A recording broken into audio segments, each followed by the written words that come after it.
Welcome back to another episode of the Otter Players Podcast, episode 37, where actually quite a bit has happened this week. Xbox is confused why everyone is skipping it. We're going to talk about day one versus waiting to play your games, and obviously, the elephant in the room, the current state of Ubisoft and what's going on and the outages that went on this week. But besides that, we'll go ahead and get right into our intros. Man, how are you this week and what have you been playing? Yeah, I'm good. We had a very special day today. We had our first a partial real life meetup with the Other Player podcast. Partially me and Omar. Mm-hmm. We went to Game Force, which is a gaming expo in the Netherlands. I think Omar would like to call it the East Reef Netherlands, but I think he probably reconsider that after seeing how small it was.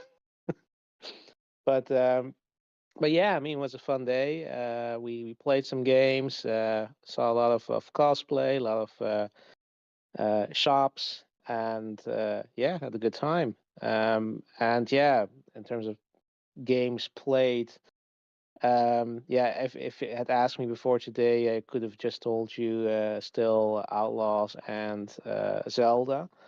But yeah, today played a few more games. So Okay. some that aren't out yet. So me and Omar played. I mean, it was quite a list, by the way. Omar, help me out here. What did we play today? Uh, Little the Nightmares, for Devil. sure. Yeah, Little Nightmares 3, yeah, which actually Mm-hmm. looked pretty good. I haven't played the previous two games, but that one did actually look pretty good. And yeah, it looks like it's co-op, so you could definitely see the second character was basically doing all the yeah, typical co-op stuff. So yeah, it looked pretty good. So I might actually get into the series when I have the time because this one looked pretty good. I'm not sure how much you need to have played the previous games to get the story, but well, we'll see. Other than that, Devil Within, which I think is a Chinese game. I'm not entirely sure, but I think it was shown in one of the showcases, which actually also was pretty interesting. I think me and Omar had the same issue that we're not used to playing these sort of hack slash games with keyboard and mouse, so I was a bit struggling finding the right keys. But it looked pretty good. It was pretty fun in terms of combat. So that's also one game that I'm adding to my list to check out. Um, so play one game. I'm forgetting the name of, but you thought also looked interesting, Nate. That strategy game with the mechs. a front a front killer or something like that. Yeah, it was Yeah. actually on my Oh, wish yeah. list. So yeah, I know what you're talking about. Yeah, yeah. It has a What's weird spelling, but yeah. yeah, something German, whatever. But yeah, it was also pretty very interesting. Turn-based mecha game, which with a lot of depth, where you can customize your loadout and have different types of mechs. Melee, snipers, and can basically target specific parts of enemy mechs and um, yeah, it was pretty interesting. I think the best part was that at some point I was targeting an enemy mech, and there was and one of my other units was engaging it, and it was had its back turned to me, and the enemy mech basically used my own teammate as a shield when I want to fire at it. Basically, moved behind my teammate, and basically I was subjecting it to friendly fire, which was pretty cool to see. Um, and other than that, I think there was another game that I played. Omar, help me out here. That platform game we're playing. That's probably something he was looking forward to. It's the evil killer or evil. I No, for no, no, no. That one already. oh the old Oh God, the an old old Finally. guy. old guy. It's called. I'm gonna say it myself after you. I need to look up the name. That's why I did make a picture of it. Yeah, me too, me too. But yeah, oh yeah, I have it here. The internal life of Goldman. Yeah, Yeah, yeah. this was is actually interesting because we didn't know that you only get 5 health bars. You die, you need to start all over. No, no, I think that was a particular thing with the demo because when you die, you had to restart the demo because the game wouldn't continue. So it was well, you had to manually restart the demo. It was pretty weird, but it did look really good. Like had this sort of European comic book style going on. It was a platformer, so it might not be your cup of tea, Nate, but um, yeah, it was pretty cool from what I played. So I'm definitely keeping an eye on it. I think Morgan would love this one as well. Um, No doubt. and yeah, I think that was it, Omar. Unless I'm missing something. I No, no. mean, you played that, which it might be a Metrovania samurai game. Yeah, the Devil Within, but I just Yeah, mentioned it. Yeah, yeah. yeah, yeah. But Which yeah, we both beat the boss, so that was fun. yeah, Despite the fact not knowing how to play because of the lack of any explanation, because you don't have a lot of time to figure everything out, which yeah. I'm gonna class. Well, that's typically for demo on those gaming conventions. So yeah, so yeah, that's I guess that's it then. That's my that was my gaming week. That's what's up. And it sounds like you guys had a lot of fun and got to play some stuff we won't get to play for quite some time. So, you guys got to get a little bit of the insider treatment. You had to play Yeah, some new yeah, stuff. we're insiders now. It's official. No, that's what's up, man. It sounds like you guys had fun, and I mean that's what really matters. Um, Yep. but yeah, uh, we'll go to Omar next since I know he's excited over there. Omar, how are you, sir, and what have you been playing? So, top everyone, as we've said, we met, we went to Game Force, and we had a blast. We we played a few games. I played. We both did. Little Nightmare 3, and surprisingly way more co-op with this game than the previous one. One of the best improvement I saw was keys are no longer something you need to actually drag down. When you pick up a key, it's in your inventory, which I truly love. And we got to play with the umbrella mechanic. Basically, it's an umbrella, and there is a hot wind, and it lifts you up. And I'm pretty sure it's gonna be combat related and stuff like that. Which, again, very great fun. At the end, we did get stuck, and to not, waste any time on figuring out what to do, and YouTube don't exist to figure it out. Also, the gamma for the game was super abysmal. We dropped it and moved on to the next game. Besides that, we both beat the boss for the devil within, and I, I can really say this is a must play for me. All I needed was a joystick.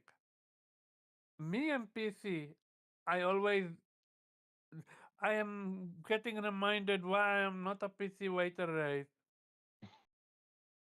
But I did enjoy my time. I can't lie. And even we did some mega ultimate dodge block where it gave you a significant ability boost, which I found cool. So clearly, this game have layers of combat, which I'm super excited about. Yeah, I can ramble about the amount of stuff that we did.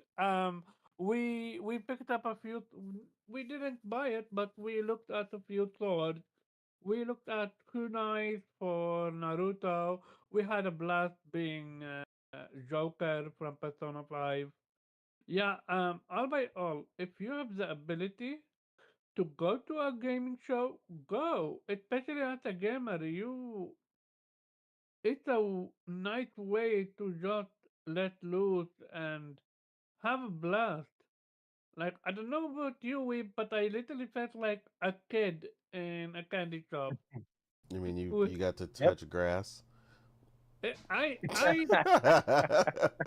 touched a lot of things. Luckily, none of them was actual grass. But going back to gaming now. So Bloomtown is still at work. I'm loving it. It it just, how do I say this? There are moments in the game where you don't know what to do, and YouTube is not helping. Especially if you're focusing on platinuming the game.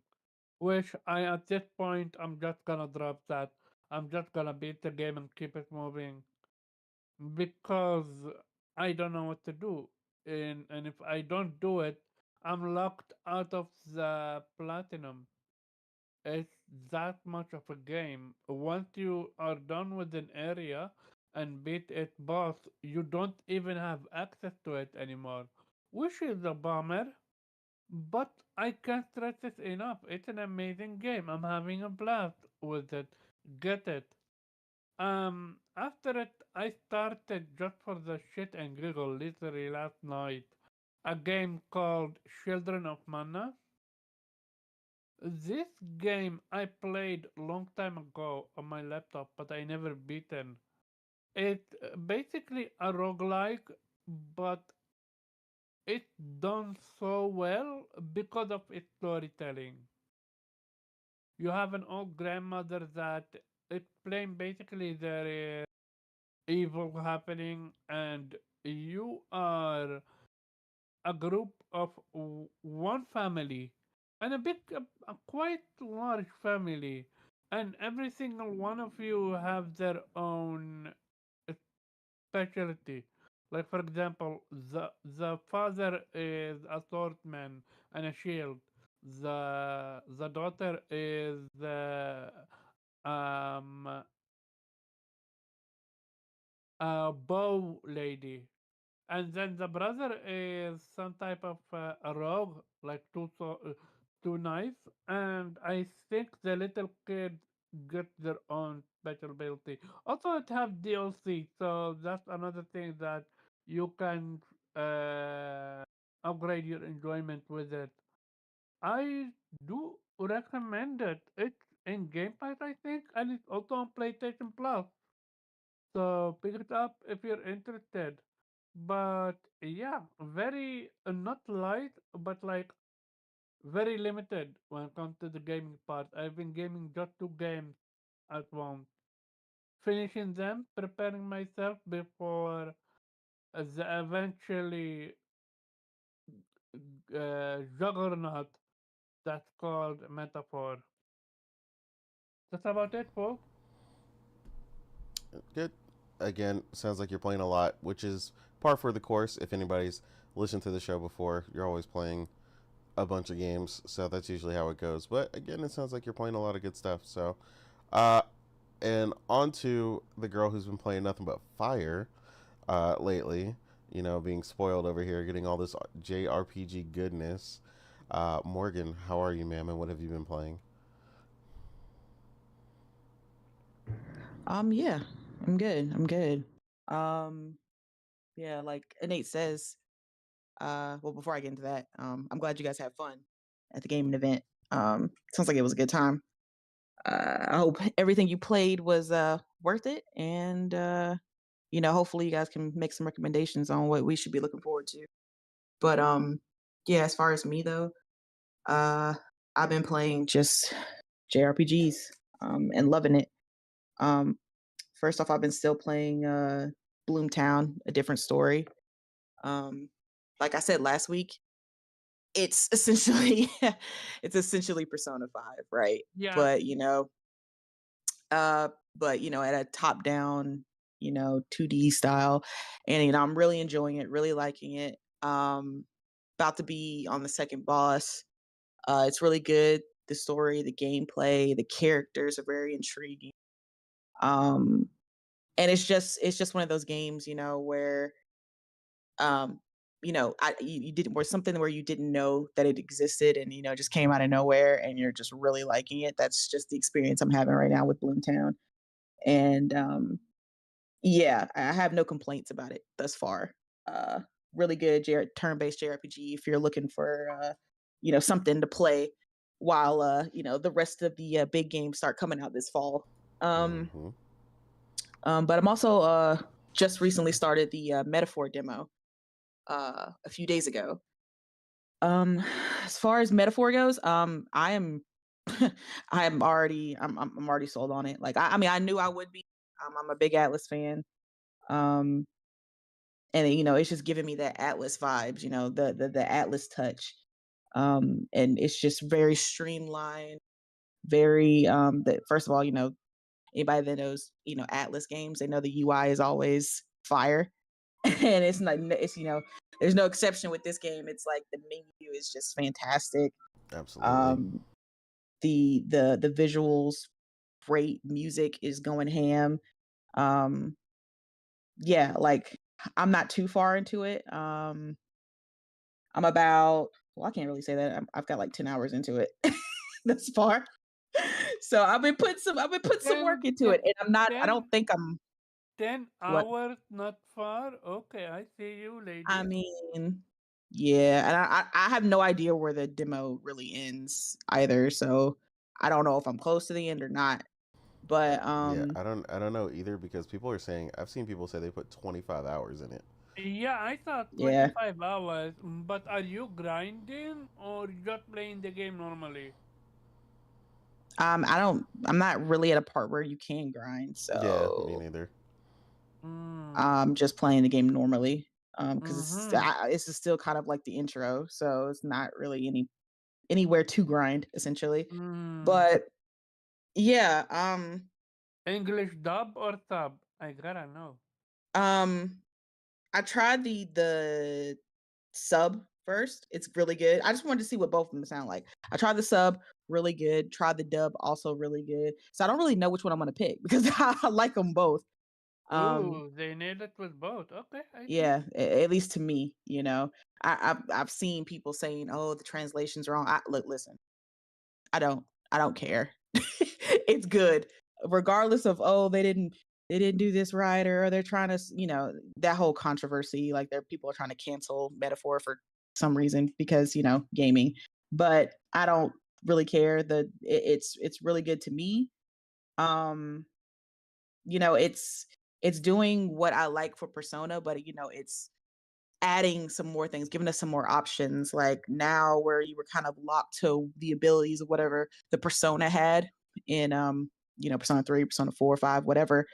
Now you can give your archetype skills from different archetypes. So you can give them, if you really like the certain skill that one of your archetypes had, but you still like being a mage, you can give them the skills of you can transfer the skills of a seeker over to a mage, so that way you can keep the mage and still have seeker skills. I love that. I said, oh my god, thank you, because that's one of the things I like Persona, and I still I mean it's not too bad because when you are in Persona, you can have multiple personas. So even if the one you're using doesn't have a certain skill, you can switch it out.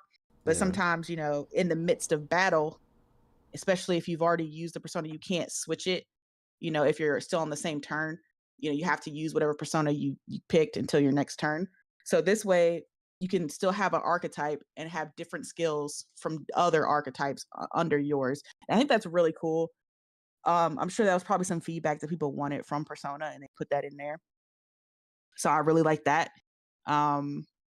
It's you basically build up mage or mag points by defeating other enemies, and those points you can use to learn different archetypes. So you can learn to be a mage, you can learn to be a seeker, you can learn to be a warrior, you can learn to be a healer, by using these points to learn these skills.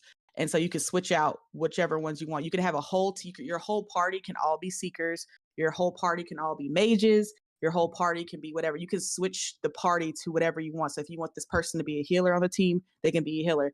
And if you're the next battle, you realize, oh, I don't need a healer, I need more mages on my team. You can make everybody a mage if you want. If you go to the next boss and you realize, okay, I need more like brute force on this boss. This boss is kind of heavy, so you can switch everybody to warriors and maybe make another one. Make most of your party warriors, and then maybe somebody have a healer to heal you guys as you go. Like, I just like the variety and the fact that you can switch up, what archetype you are and what archetype your parties are. Because that's another thing about Persona. Your party members, they already have their personas, and those personas don't change, right? Depending if you have somebody on your party who's a healer, they're always going to be a healer the entire time in Persona. If they're more of a brute force kind of person in your party, they're always going to be that in Persona. But with Metaphor, you can switch up who everybody in your party is at a whim, whenever you want to. So you can switch it up depending on what boss you're fighting and what you need most in your party. And I really like that aspect of it. So yeah, I'm During looking forward. You said during what? combat or after No, combat? no, not during combat. During combat, Oh, you're okay. locked in. But the Okay. great thing about it is, like, at least with the demo, I don't know if that changes in the full game. If you lose the battle, you go right back to before the battle started. You can just Mm. go back to the I forgot what the base is. What's it called? The little area you can go to switch out your archetypes. You can go right back over there and be like, okay, I tried to defeat this guy with the party I currently have and the archetypes I currently have, but I realized I'm gonna need mages for this guy. So you can go back to the little area, switch everybody to a The mage, and then academy. go right back to the fight. Yeah, the academy. Thank you. Go back to the Oh, academy, switch it's not. everybody. Oh, it's not even in your inventory. Okay, interesting. Yeah, you got to go back to the hub, but it's Oh, always The hub is when you're with you though. That's hard to explain until you play the game. yeah. mm, okay. So learn from the battle and then switch up to what you need, right? That's what happened when I encountered the I guess the first kind of boss that I went through. I had everybody to be different archetypes, and then I realized, oh, okay, I can't beat the guy with this. I need all mages on my team right now. So I switched everybody to all mages and then won that battle like that.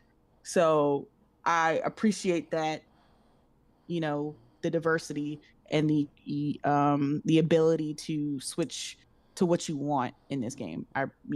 Thus far it's working out really well. And you level up the same way, level up with by defeating enemies and stuff like that. You can make your archetype stronger, similar to Persona and stuff like that. But thus far the story's good, and that's the main draw that I have to Atlas games, is the story. I'm always intrigued by whatever tale they decide to give us, and thus far the Metaphor tale is good. I'm sure there's going to be some kind of twists and turns because that's what Atlas likes to do. But yeah, thus far at the beginning, I'm intrigued. So yeah, I'm really looking forward to it. It's coming out next week. I finally secured my collector's edition, so I locked that down. So I'm good to go. Um, and Congratulations. I can't wait. Yeah, thank you. Um, yeah, this is gonna be this is my most anticipated game of the year. So, so far reviews are looking good, at least from the what was it, the Famitsu. Phantasmia? Yeah, Famitsu. Famitsu site. I think they got like a 37 out of 40. Yeah. On Famitsu. So sounds like it's gonna be. I mean, it's not like I'm surprised, but it's what I figured it would be. But it sounds like it's gonna be a banger. So, Metaphor, ReFantazio, out next week and on all platforms. So we shall see how it performs. Absolutely. Yeah. You already know how it's going to perform. I mean, on PlayStation at least. Can't speak for everything else, but we'll see what happens.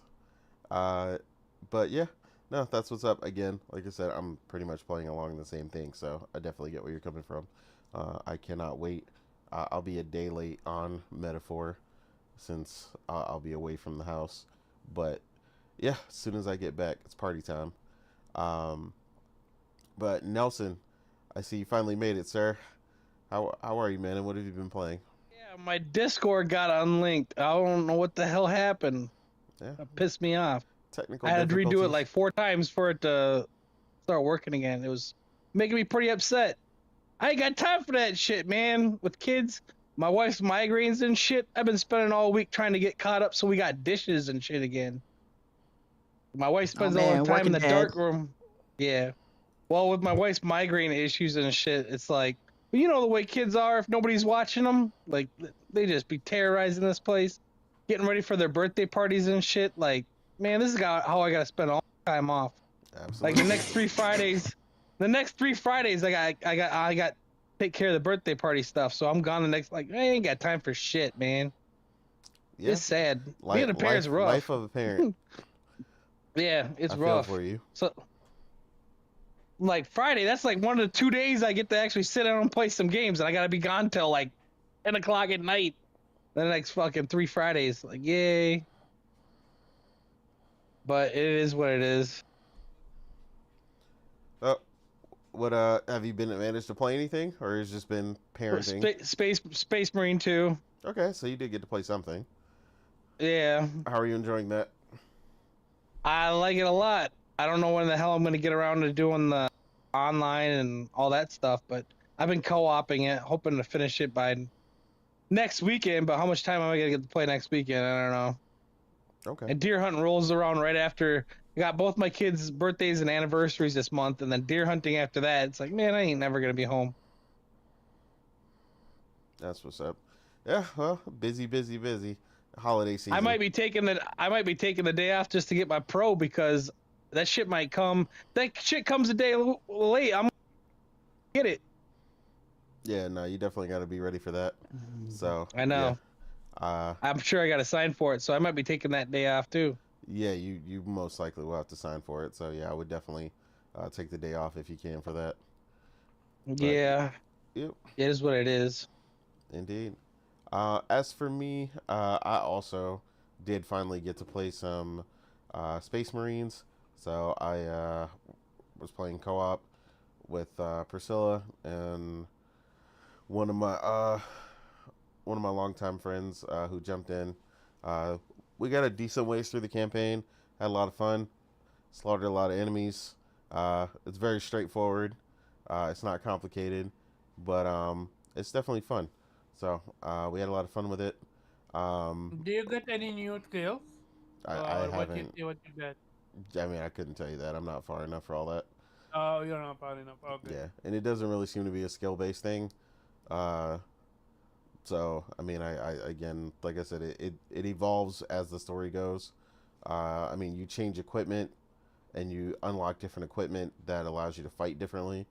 But operations is really where you're gonna have completely different skill sets, where you'll have people who are meant to tank or people who are meant to melee or be range and stuff like that.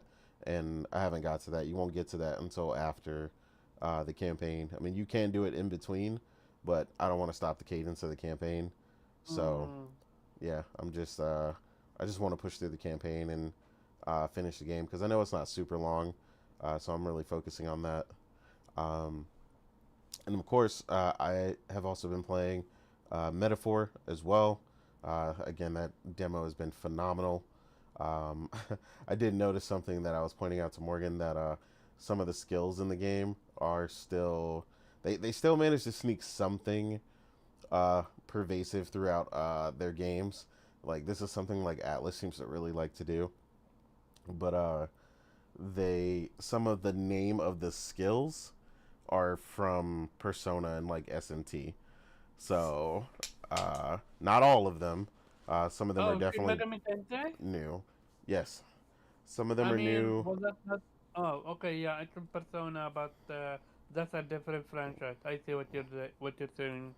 Yeah, yeah, this is completely different. They're not related in that way. So, but they still use some of the names of the skills. I imagine it's because of the way the naming scheme is.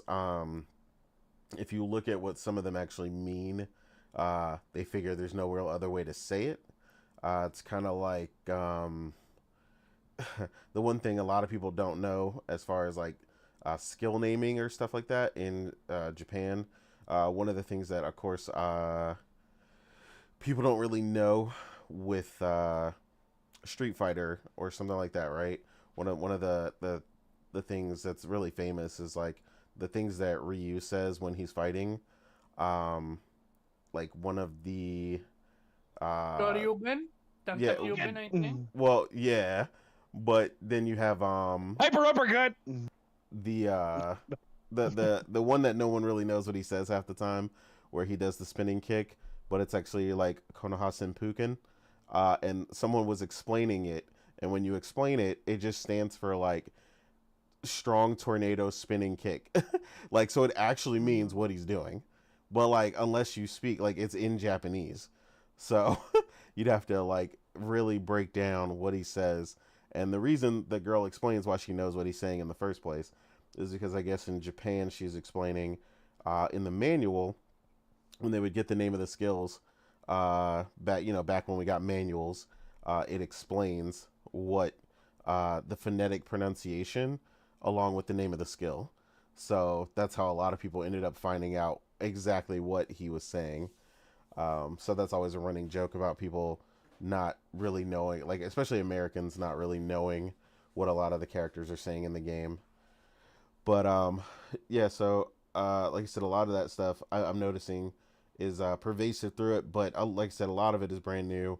It's just a few skills that I noticed. Something they put in for fans. People who are not fans or haven't really played a lot of their other games wouldn't really notice that particular aspect. Um, but again, like I said, a lot of new skills, a lot of new things that they've added to this. Like Morgan said, it's just really like it's got that Atlas feel, that touch that only Atlas is really capable of delivering in a highly stylized, incredible way, and it looks insane. So yeah, I'm looking forward to playing it, getting through it, um, and coming back home to that. That's going to be an incredible adventure. Honestly, I want to drop everything. I don't want to play anything else. I just want to play it straight through. I don't want to. Yeah, that's it for me. Like October, I want October to just be purely metaphor every day. It's been a while since I've gotten to do that with a game. That's how I feel like I want to really approach this game, and it's been a lot of fun with that. Um, and then I did also like Morgan and Karaba. I've also been trying Bloomtown. I haven't gotten as far as they have, but what I've played so far is also a lot of fun. Uh, I did also go back to Starfield, so I can play the DLC, but I'll cover that next week because I had to really start over so I could get my bearings again. Because Wait, start over I'm how? explaining it, man. Oh, Damn. okay.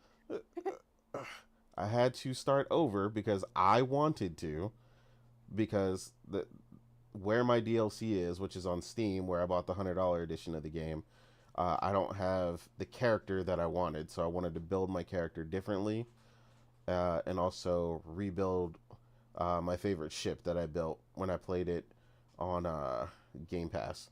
So You're insane. it's not what you think. You haven't played on PC long enough. I'm already like level 35. Don't ask. Okay. Yeah. Uh, but yeah, I'm kicking ass and taking names. I'm literally hours in compared to where I normally would be. so starting over was not a big deal.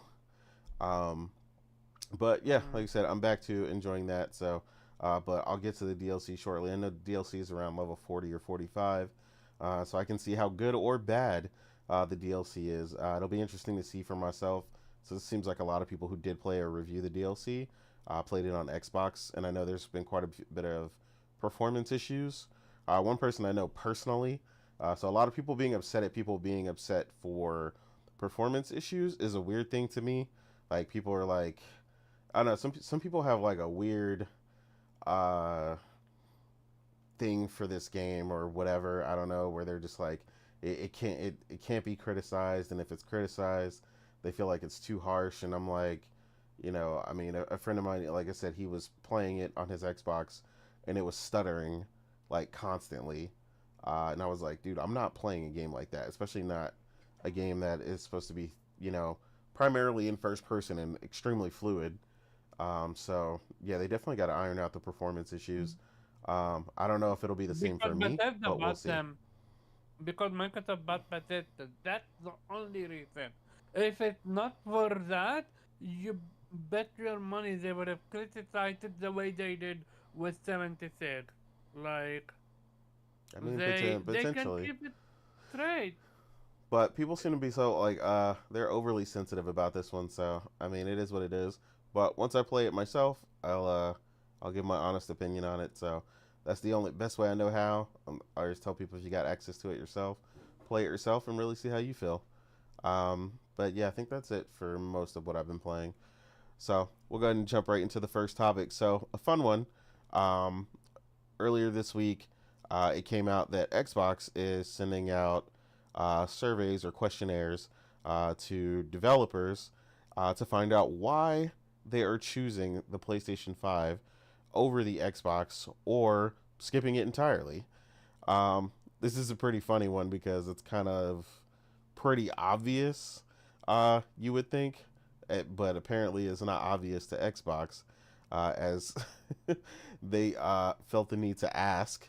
So I'm gonna assume usually when someone has the need to ask something, they don't know the answer. So this will be intriguing to see how they really feel about it and what's going on. But obviously, we all have our own takes about why we believe, or not necessarily just believe, but factual evidence from developers that have been very vocal about many reasons why they skip Xbox. But Morgan, I did want to go to you first because we definitely were talking about this and laughing pretty hard. Um, what are some of the reasons that you believe or have heard that developers are skipping the Xbox or at least favoring PlayStation? Yeah, when this whole thing came out about Xbox, the survey asking developers or publishers why they're skipping their platform, and if you're on a competitions platform, tell us why. Tell us why, how we can improve. And I'm just like, at first I had to make sure it was real, right? Because I thought somebody was just trolling. Like I was like, oh, I had to go verify for myself that this was actually something happening. And then when I realized it was happening, I was just like, Xbox, like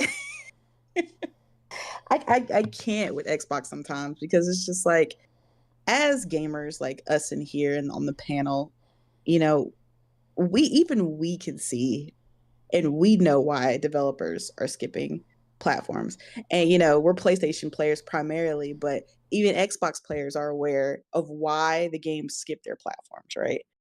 And it's just, if we the gamers can know these things, there's no way a multi-trillion-dollar company or billion-dollar entity like Xbox, you know, who can hire analysts and all these type of things, that they aren't fully aware of why, you know, uh, publishers and developers skip the Xbox platform. There's absolutely no way they don't know. Um, yeah, but there's multiple reasons as to why developers skip Xbox. And we've seen them all, right? And the sad thing is, before developers, like you said, came out and had been coming out, as especially in the latter years, about why they're skipping the platform. These are things we already knew before they even said it. Like one being the Series S. Okay. Many developers have spoken on the Series S. They've said what a hassle it is to develop for, right? It's the lowest of the SKU of the three for this generation being the Series X consoles and the PS5. And when you have that low of a SKU, right, you have to develop for that in mind when you're designing a game, right? It can't get too crazy, because it has to run on the Series S. Xbox has made it, a parity clause in place that if you develop for the Xbox, ecosystem, you have to develop for both the Series S and X. And because of that, a lot of developers, especially smaller ones who can't necessarily afford to develop for all three, right? And with it being such, a wide margin between Series S and X, a lot of developers just choose to skip Xbox entirely. They're like, look, we don't have the resources, the money, the time to develop for the Series S and X and PS5. So when you only have one option, it seems to, be in your favor to go for the more popular option, that being the PS5. And that's another reason developers skip Xbox. PlayStation is the market leader, right? 2-1 last generation is looking like 3-1 this generation. And if you are a smaller developer, again, who lacks resources, time, and people, and you can only afford to do one system, it makes more sense to go with the popular one, right? If you're fishing in a pond, right, and this pond only has 3 fish, it's going to be harder for you to get a fish, right? But if you go to that same pond the next day and there's 70 fish in the pond, you have a higher probability of catching a fish. And that's what it is when you develop for these systems, right? Xbox has a much smaller pool of fish out there. Okay, so it's going to be harder for you to sell on the Xbox ecosystem because they have fewer customers, right? You have a higher probability of selling to more people if you make your game for PlayStation. Now, whether you like that or not, that's not really, up for discussion. That's just a fact. Okay. And another reason is Game Pass. And yes, Game Pass does have its benefits when it comes to, smaller developers. They might, get their game seen. It allows for people who may not have been interested or may not have known about the existence of this game. Now they see it and now they play it. So you get traction, which may garner some sales. So it does have benefits, but it also has its negatives, right? Game Pass, in its initial inception, right, back in like 2017, they had their doors wide open, passing out money to any and everybody who would come into Game Pass. Like, here, we'll give you a bag to develop your game. We'll give you a bag to put it in Game Pass. Just come to our system, right? Because Xbox didn't have any studios back in the day. Like, they had 4 or 5 studios. So they were begging developers to come bring their games to Game Pass. And developers were doing it because, hey, that's money. That's extra money for developing. I can get my game seen. My game can get attention, blah, blah, blah. It was a, mutual benefit.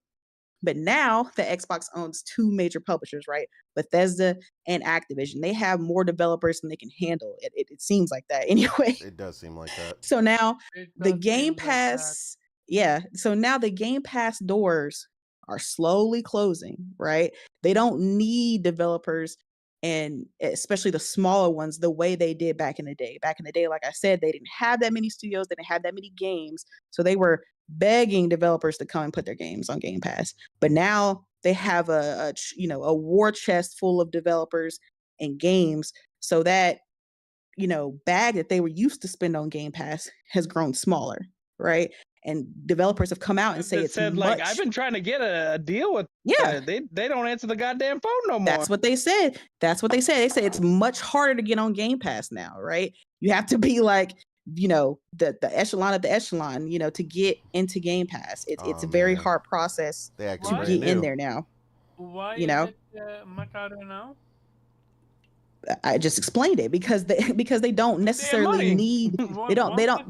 1% I just explained it, Omar. They don't have the budget for Game Pass is a lot smaller now because they don't necessarily need games the way they did back in the day when they only had Because 5 they studios. now have They got more 25,000 Yes. employees to pay for now. They didn't have that Exactly. before. The the pockets are getting tight. What All do you right. mean? What do you mean? It's Microsoft isn't infinite. willing. Microsoft isn't willing to shell out as much money as they used to, right? Because they're looking for, Well, you know.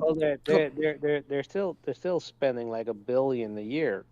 Oh, sure. Yeah, sure. Yeah. But it's a lot harder for these smaller, developers to get onto Game Pass now, though, because it's like back then, and especially, I'll say this, they're giving less money than they used to with Game Pass, right? Even if you Back in the are day, getting you might on. have gotten a way bigger Backfill in bag. with all those Activision games and shit now. Yeah, back in the day, you might have gotten a bigger bag to put your game in Game Pass, and now that pockets, then the wallets are kind of tightening up. You don't get as much, and it's a little harder in the process to get on Game Pass. And because of that, especially if you're a small AA, single A game, a lot of developers have come out and said it's really not worth putting your game on. It's real. Or I'm not gonna say it's not worth. It's a lot harder to gain traction on Xbox as if you're a smaller game, a AA, single A, if you're not on Game Pass, right? Because a lot of people, a lot of Xbox gamers, the way they like to experience their indies is through Game Pass, right? There's a lot of indies on Game Pass. So if you're not on the subscription service, they tend to ignore it, right? They don't really. I mean, look at Seafood, right? Seafood was on Xbox for like a whole year. Yep. And these dudes said nothing. But as soon as it was announced for Game Pass, all of a sudden it's like they realized it existed. Oh my God, Seafood's coming on Game Pass, bro. Oh man, look, ponies are mad. Oh, I'm about to play the heck out of it, bro. I'm just like, you do realize it's been on Xbox for like a year. Like, it's a great fucking game. What? That's my point. They don't really pay attention to these smaller games until they get on the subscription service. Because they were the same way with Canterbury Spirits, right? Like until it gets on game, they're not gonna pay attention to it. That even went over there, to be honest with you. Like I didn't hear shit. You don't hear anything unless it comes to Game Pass. And that's what a lot of developers, they were just like, I mean, sometimes it's just really not worth it. So then they prefer to put it on PlayStation, right? Because there's a lot of indies on there, but that we're willing to pay for day one. It's a bigger pool of people, so you have a better chance of, garnering more sales on the bigger platform. Another reason is the communication issues, right? We had a developer who had to reach out to Xbox via Twitter because they couldn't get, the certification process on Xbox is apparently a pain in the ass, right? It's hard to get back, to get communication back from them. He said he had the Xbox port ready and willing, but he couldn't get it certified. So now it's just sitting there. He's like, bro, I'm wasting my time and money because Xbox isn't answering me. I'm emailing them. They're not saying anything. And it took the community to essentially tag Phil Spencer, Xbox, Sarah Bond, for Phil to finally, get in communication with these developers so that they could get their port ready for Xbox. So, these problems add up. And it's not like Xbox isn't aware of these issues. They are fully aware of all of these issues. So the fact that they're sitting here asking developers to tell you why, when first of all, these are the type of questions you should have been asking at the beginning of the generation anyway, right? These are the type of questions that you need to be asking, like, what can we do as a console manufacturer, as a publisher, to get you to be interested in our next generation of consoles? They should have been doing this at the end of Xbox One, right? Like, we realize, it's not, it's popular over here, PlayStation's more popular. What can we do as a brand to get you to want to develop for us? That should have been handled 4 years ago. So why they're in the middle of their generation, or according to rumors, damn near the end of the generation now, asking developers these questions, it just boggles my mind. I feel like they're just doing this to save face. Like, they're just doing this to be like, hey, bro, to look at the fan base and be like, look, see, we're being proactive, or not really proactive, but reactive. We're asking, we're doing the work. We're gonna find it out. We're gonna get more games. Yeah. Look, guys. See, we're asking. We're taking some measures. So don't get mad at us. You see, we care. but I mean, we're not really going to follow through. We're going to ask the question, but we're not really going to, take the advice and the suggestions that these developers give us and really do anything with it. But look, we're doing something. Like, I feel like this is just all like they're putting on a pony show just to show that, hey, No pun intended. yeah, no pun intended, right? We're doing this because hey, we're making something. We're reacting. They just want to show that they care. Like we care. We care about why games are skipping our platform, guys. We're not just gonna sit here by the wayside and let them leave. We're gonna do something about it. Like no, they're not, and it's just. I couldn't help but laugh when I saw that because I'm like, there's no way that somebody in that company, right? Some low level, suit has gone to Xbox and told them multiple times, like, bro, we got to fix this, and this if we want games to come to our platform. And then some top executive or manager was like, man, forget that, bro. Just go on, do what I told you to do. You're giving me stupid suggestions. Go away. And now they're putting on this little show asking the question. That person was probably looking at them like, I gave them the answer months ago. Why the hell are they asking? Somebody's pissed off in the company. Like, bro, I told them. Out the window, like that means. Exactly. Yeah. Exactly. And it's like, I told these dudes months ago. The funny thing is that what wasn't Sarah Bond who was basically called to HR because she was a bit too confrontational with Phil, so she wasn't basically doing basically towing the line, doing what he wanted, and basically wanted to do something real, and then they're like, no, we don't do that here. We just bullshit all the way. That explains her robotic presence now. It's like I feel like they brainwashed her and be like, get in line. Oh yeah, you're right. Here at Xbox. Yeah, she's definitely super timid by comparison. Now you can tell. They had that. It's like Sarah, blink twice if you need help. Yeah. I mean, it's. I mean, after they threw her under the bus, in that one interview. God, I hated looked that. like she malfunctioned. Rightfully so. I mean, because obviously they were going through like the worst time, and she just basically had to PR explain away the nonsense by like giving a non-answer, of course, like most. Sarah Bond had a note on her computer that basically says it's not him, or it's not me, it's him. I mean, essentially, like, we got to make decisions. What's best for the company, what's best to develop games, and like, it was an answer, non-answer. It was great. It was a great answer. It was a great way to like segue away from that, but. Exactly. And luckily, Tango. The best thing we do to develop games is to close studios. Exactly. I said, luckily, Tango had that kind of come up where that after that breakup, they come up with a better spouse or a better partner. Yeah. Microsoft might have broke up with me, but I'm in good hands now with somebody who loves me and appreciates me and wants to see me flourish. So, I'm wishing all the best for Tango and Hi-Fi over there. It looks like, Crafton really appreciates the IP and wants to see it grow. So, absolutely, thankfully, that happened with Tango. But yeah, this whole Xbox situation, I couldn't help but laugh because I'm like, why are y'all pretending to care now? Yeah. Y'all haven't cared for years that people were skipping your platform. At least you haven't shown that you cared. Like, you haven't really been doing anything about it. Besides that, it's just been, they've been, the Xbox fan. It's like, as the Xbox fans have been louder about it finally. Like, I think that's what it is. Yeah, they've been targeting those areas. That's why the pixel remasters and the stuff like that. But like, they're still not doing obviously the full job, because otherwise that company, like we said, wouldn't have had to publicly berate them in order to get a response from them. That seems to be the only way, because they weren't the first ones to do that. They were have to essentially get the community to essentially tag Xbox and Phil to get their attention. Like, this seems like to be the only way now. Twitter, you got to go on Twitter. For the first time, we actually saw a pushback against Phil Spencer. Yeah. Which was crazy to see because for the longest, this dude could get away with murder. But I think it's actually a little bit of a double edge.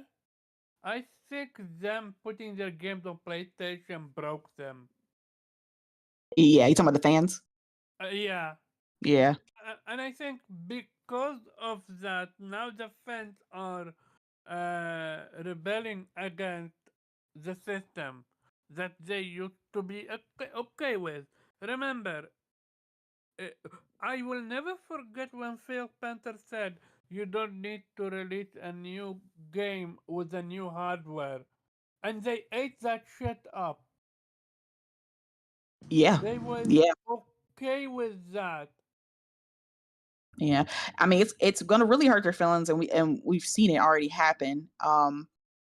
With the Diablo developer has announced that they're gonna be PS5 Pro enhancements. The best versions coming to PlayStation. Yeah, and they were like, I've seen the comments. They were not happy about that. Are you serious? Really? You're going to go out of your way to implement this, make this better on that freaking console? You're an Xbox first party developer. Why are you doing this? Now, when these games start coming, Indiana Jones, right? And if it's rumored, they said Starfield, like I said, I can't confirm any of this. It's just rumor, Starfield, stuff like that.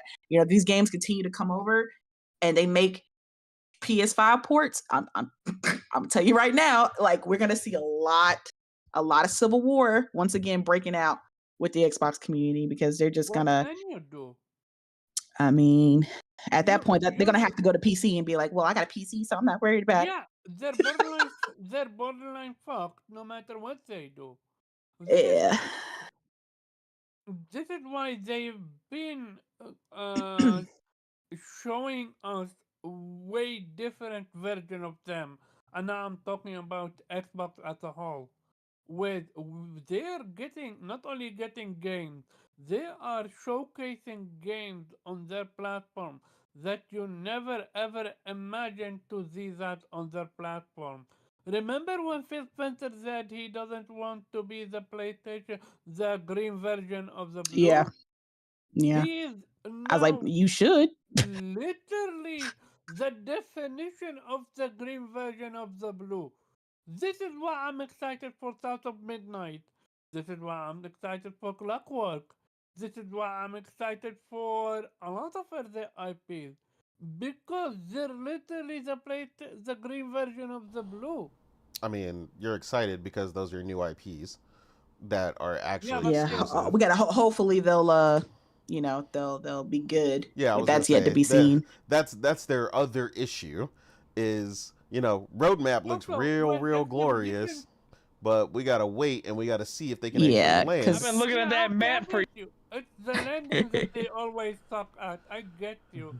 But yeah. for I mean, the first time, I want to be excited, but Yeah. Yeah. I'm hopeful. Give it. it's Let's like give look, it a it's like bit. look, right? You sound like Xbox fans now. Oh Yeah, I man. was like, it's like a sports team, right? Like, look, they've gotten to the point where they were, and you won't understand this reference, and most of us don't even American side don't really watch sports, but think of the worst. What I'll say is, think of the worst team in whatever sport you do know, and that's basically where Xbox is right now. Draft. We got this huge draft, and it's like, wait till these players mature. Wait till this draft right here is gonna make a Super We Bowl got the number contenders. one pick. And like 4 years later, you sign these players, and they still ain't damn good. Like, where the hell are these players go?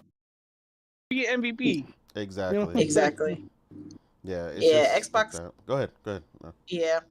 That's why, I mean, that's why I kind of, especially with this year, right? 2024 was supposed to be Xbox's year, right? This was supposed to be Yeah. Xbox's big In year. This was 2022 and 2021. yeah. But don't they always say that every single year? Yeah, true. But at the same time, it was also supposed to be PlayStation's light year. So they thought because PlayStation was going to be holding back on 2024, it was going to make it a lot easier for Xbox to come through and rise to the top. But, like even with the low amount of first party we've gotten from PS4 this PS5 this year in 2024, they've still surpassed Xbox in quality and quantity of releases. It's insane. And it's just None. It's Yeah, nothing funny. yeah, and it's that's why I'm like, I love a good showcase, right? I will never hate on a showcase. I will never, you know, turn down the opportunity to have a showcase, right? I love showcases. When it comes to gaming. Yeah, your reaction to God of Yota said it. Oh yeah. Oh yeah. But that's why I'm like, but that's why I kind of look sideways at Xbox a little bit because, they've been having some really great showcases this generation. But when those games actually come out, it's kind of like, like the expectation you get from the trailers and the gameplay reveals or whatever don't don't equal that excitement on release. It's like, man, I was hyped at like 9 or 10 during watching this on this trailer at this showcase, but then the game A comes out and 6 it's or a just like, 7. eh. So I'm like, Yeah, you we definitely see that a is lot definitely of not the response you want when a game drops. yeah. And it's like, that's why I'm like, I look at Xbox showcases like with the side acts. People are like, man, I wish PlayStation would do that, or PlayStation, and they can't touch Xbox in the showcases, bro.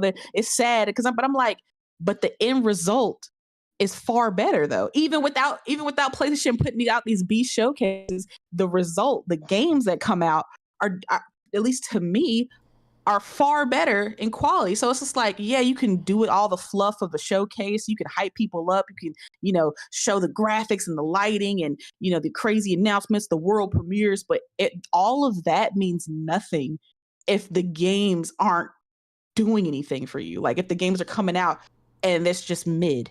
Yeah. Like the showcase then means nothing. The reason people love E3 2016, especially PlayStation fans, is not just because of those showcases, right? It's because the end result resulted in games that were games of the generation Absolutely. for that PS4 generation. Because imagine E3 2016, right? With God If of all those War, games were ass, who Spider-Man. cares? Exactly. If all those games came out and they were just or ass, we wouldn't be talking about E3 2016 the way we do. We would have been like, Absolutely. man, remember how it looked? But shit, those games were trash though.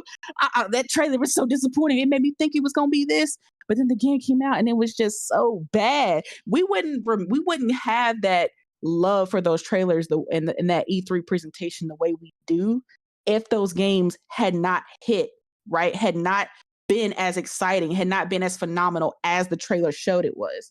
So that's why I'm like, I love a good showcase, but if the game on that was shown in that showcase doesn't meet that level that it had in the trailer, then that showcase really means nothing to me. And it's like, I hope this last showcase that Xbox did was great, right? It was a fantastic one. But if the gears don't meet expectations, if the perfect darks or the fables, right, or the state of decays, if all those games come out and they're just then what the hell was that showcase for? Like I'm not gonna look fondly back on that. I'm just gonna be like, well, great showcase, but mid type of game, so disappointing. Yeah, I mean that's really the main issue. Like people act like, and this is like Sam said it earlier in the chat, right? Sam Walton, he said in the chat, he said, they should have asked this question 20 years ago. Yeah. Like, and it's Yeah. like, I'm at least, I mean, I agree. Like, but I mean, I'm gonna say, like, realistically, at least the Xbox One generation, they should have been asking this. Like, I'm talking about the Yeah. start, like 2013. At the start, they should have been asking these questions. Again, like I said, a lot of this is, it just took so long. Like, again, like I told people, like, Xbox reminds me of a lot of their fanboys, because look how long it took a lot of the fanboys to finally move on to PC, to finally be like, man, I'm gonna just play my PS5, to finally, you know what I mean, to finally really just kind of move on. That mooch thing, I mean, another that thing whole would panel be, used to be Xbox fans. Yeah. yeah, a lot of them salty. The whole even the whole Timothy. panel. I think what's come down to this. Remember, between Xbox not believing, resting on their laurels, let's keep it a buck. They didn't want to be innovative. They didn't want to push their limit. I think what broke them the most, and maybe I'm wrong with this one, they bought not one publisher but two. and expected a change, and they're not getting that change. Not only they're not getting that Yeah. change, they are far worse off now. Now they're putting their games on PlayStation. And now we've seen it with their own studios are giving PlayStation better quality because they don't have that hardware now. But they can't justify another hardware, can they? Their only next hardware is going to be the next gen. But I'm like, are you gonna start next gen 2026, 2028? What It's not. have you released this gen to justify a next gen? Yeah, I mean, all I can pray is that they'll at least have a new game next generation. They don't repeat Xbox Series X and S with no games. Like, can you at least have a hopefully Gears E Day is ready at the launch of the next Xbox console, something. But yeah, Activision and Bethesda, yeah, it took a lot of money. It was a big purchase, and we saw from their financials that the only reason Xbox game services and subscription and MAUs and all that stuff is up is Activision, right? Because we saw without Activision, they'd be down, right? Yeah. So yeah, that's a like we've been repeating, for a while now. It's gonna take a lot. Like they have to make that money back, right? And Absolutely. all these moves that they're making are towards that. Them putting games on PlayStation, them, putting xCloud on to Fire Sticks, all these moves, more PC releases, the PC Game Pass being cheaper. Like all these moves are essentially to try to make this money back. So regardless of, whether you're a fan of the moves or not, these are like Phil said, we run a business and, Microsoft has been very generous towards us. And, when it comes to gaming, and we have to pay them back. That's what, I mean, he said it out of his mouth. And both, before he said that, we said that, but dudes didn't want to believe it. Like they got to pay that money back. They owe Microsoft. They never believe they're gonna. Shout out to, I think, Gaming with Persona. He always said it.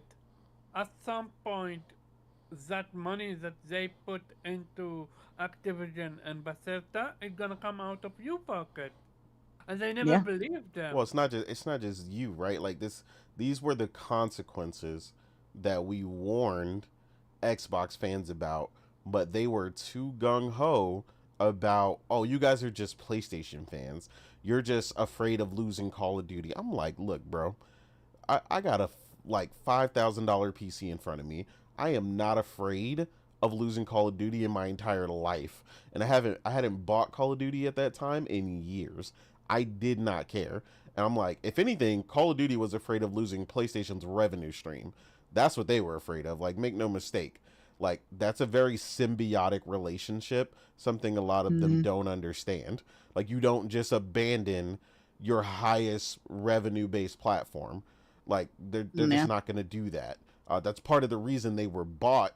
You don't buy a company and then go, okay, yeah, that one store, that sells the most product for you guys, yeah, we're going to stop working with them. That's not going to happen. Uh, so fans thought Yeah. all that craziness and this and that, and it's like, yeah, that's not going to happen. But what we were warning them is the very number one, the human consequences, and we were right. They have now. I mean, the grand total is crazy. Like, I can't ever remember it, but I know just from Activision and their California branch, it's been over 1,600 people that have lost their jobs. Like, that's crazy. Yeah, with the amount of studios, people that have lost their job at Activision, you can full blown uh, build up an Insomniac or something like that, Well, that's what, or like, even people a people Naughty keep it Dog. reminding me, like somebody reminded me on the Ubisoft tweet or whatever. They were like, PlayStation shut this down and did this and that. I'm like, look, bro, I'm gonna tell you right now, PlayStation is a fraction of pretty much the entire industry, as far as people that they have either let go or whatnot, or a studio they've closed, or transitioned, because a lot of their studios they closed, actually transitioned to other studios within PlayStation and stuff like that. A lot of these people weren't outright fired. Like, so people always trying to do like these false equivalencies. That's the other big favorite lately, is the false equivalencies. It's like, look, like, you're not sugarcoating it, man. Like, I, I forget what the ridiculous number was, and I think this was Microsoft as a whole. But again, like we said, the money's going to come from somewhere, because Microsoft is the one that dished out that money. So that is still a very real consequence of the move they did when they supported Xbox. I forgot, it was like they laid off like 10,000 employees or something like that total. And that was before the 1,600 from Activision. Like, it was an astronomical number. And I get I some guess the of that is problem from hiring COVID, over hiring, and a couple other things, and like it's a combination of things, right? But regardless, is it's like, again, like I keep telling people, like, you gotta get fine-tuned, you gotta get dialed in. They have really got to get the cadence of releases correct. You got all these studios, but you can't really get anything under control yet, right? Like, they should be operating like the smoothest machine. Like, because the biggest thing they said before, and Phil has even said this, we didn't have the studios, we didn't have this and that. Okay, you've got the studios now. You've had them for a while. Like, let's not act like they got them 5 minutes ago. So, I'm like, just happy to see yeah. them finally marketing Game Pass, or Call of Duty Game Pass. Oh, It yeah, seems yeah. they've started kicking that off, and I'm like, oh, okay, so y'all finally recognizing the fact that y'all have this juggernaut in Game Pass. Okay, cool, market Yeah. it. It's I did see clearly that. they didn't need Activision. I mean, honestly, I don't Like, really no, think but they needed them. Uh, they dismantled Activision I mean, beyond they did. belief. They did. Yeah, I mean, like, again, like I told a lot of people, it's gonna be anyone who's seen the consolidation or buyout of a company knew that was coming. Like, I mean, their first thing is, when You they called purchase it. a company, is how much, overhead and operating costs can we reduce. I keep telling people, there's no such thing as infinite money, man. Like, it doesn't matter how much money Microsoft, the parent company, makes. It's like, you have to make, there's other things that are within a company, like segments. You have to make a certain amount of money for your own division. Xbox is expected to make a certain amount of deliverables, um, as far as their profitability and expectancy for the products that they make, and so on and so forth. It's just it's complicated, and it's like, again, like we were saying, we all hope they find it, and but that's why I said, like, some of the stuff they're doing, like, yeah, I commend some of the stuff they're doing, like you said, with their efforts in Japan and stuff like that. But don't focus on that, because people have asked, in some of the conversations about, why people don't really care, and why people feel like the marketing with some of the Japanese devs really hurts the devs, rather. And I don't think people really get it. And it's like, look, don't. This is the part where you don't need to be like PlayStation. You can secure. They could have secured Metaphor, for Xbox just fine without the marketing rights, and they would have been exactly where they are. Like, the marketing rights are not going to change anyone's opinion. So if someone picks this game up on Xbox, they're picking it up on Xbox because they were going to in the first place. And that's it. It's not changing anyone's mind. No one is like, yo, I'm going to go buy me a Series X because they got the marketing rights for Metaphor. Like, so again, that is not their strength. They need to focus on launching their titles that they only get. Like I said, being the Me Too product is not going to get you anywhere. And it's also too late, and it took you too long to deliver anything, which is why the majority of your fan base, that was, the really, really hardcore people that were out here fighting for you on Twitter, a lot of them have now become disgruntled PC gamers, because they Yep. realized they were not getting the support they wanted from Xbox for that Xbox console they love so much. The tools were coming, and it's gonna be 60, and it's so much more powerful than the PS5, and like all the stuff they were toting for so long. And now, most of them are turning around and spending, anywhere from 1,500 to 2,500 or $3,000, depending on what they've bought on some of these PCs.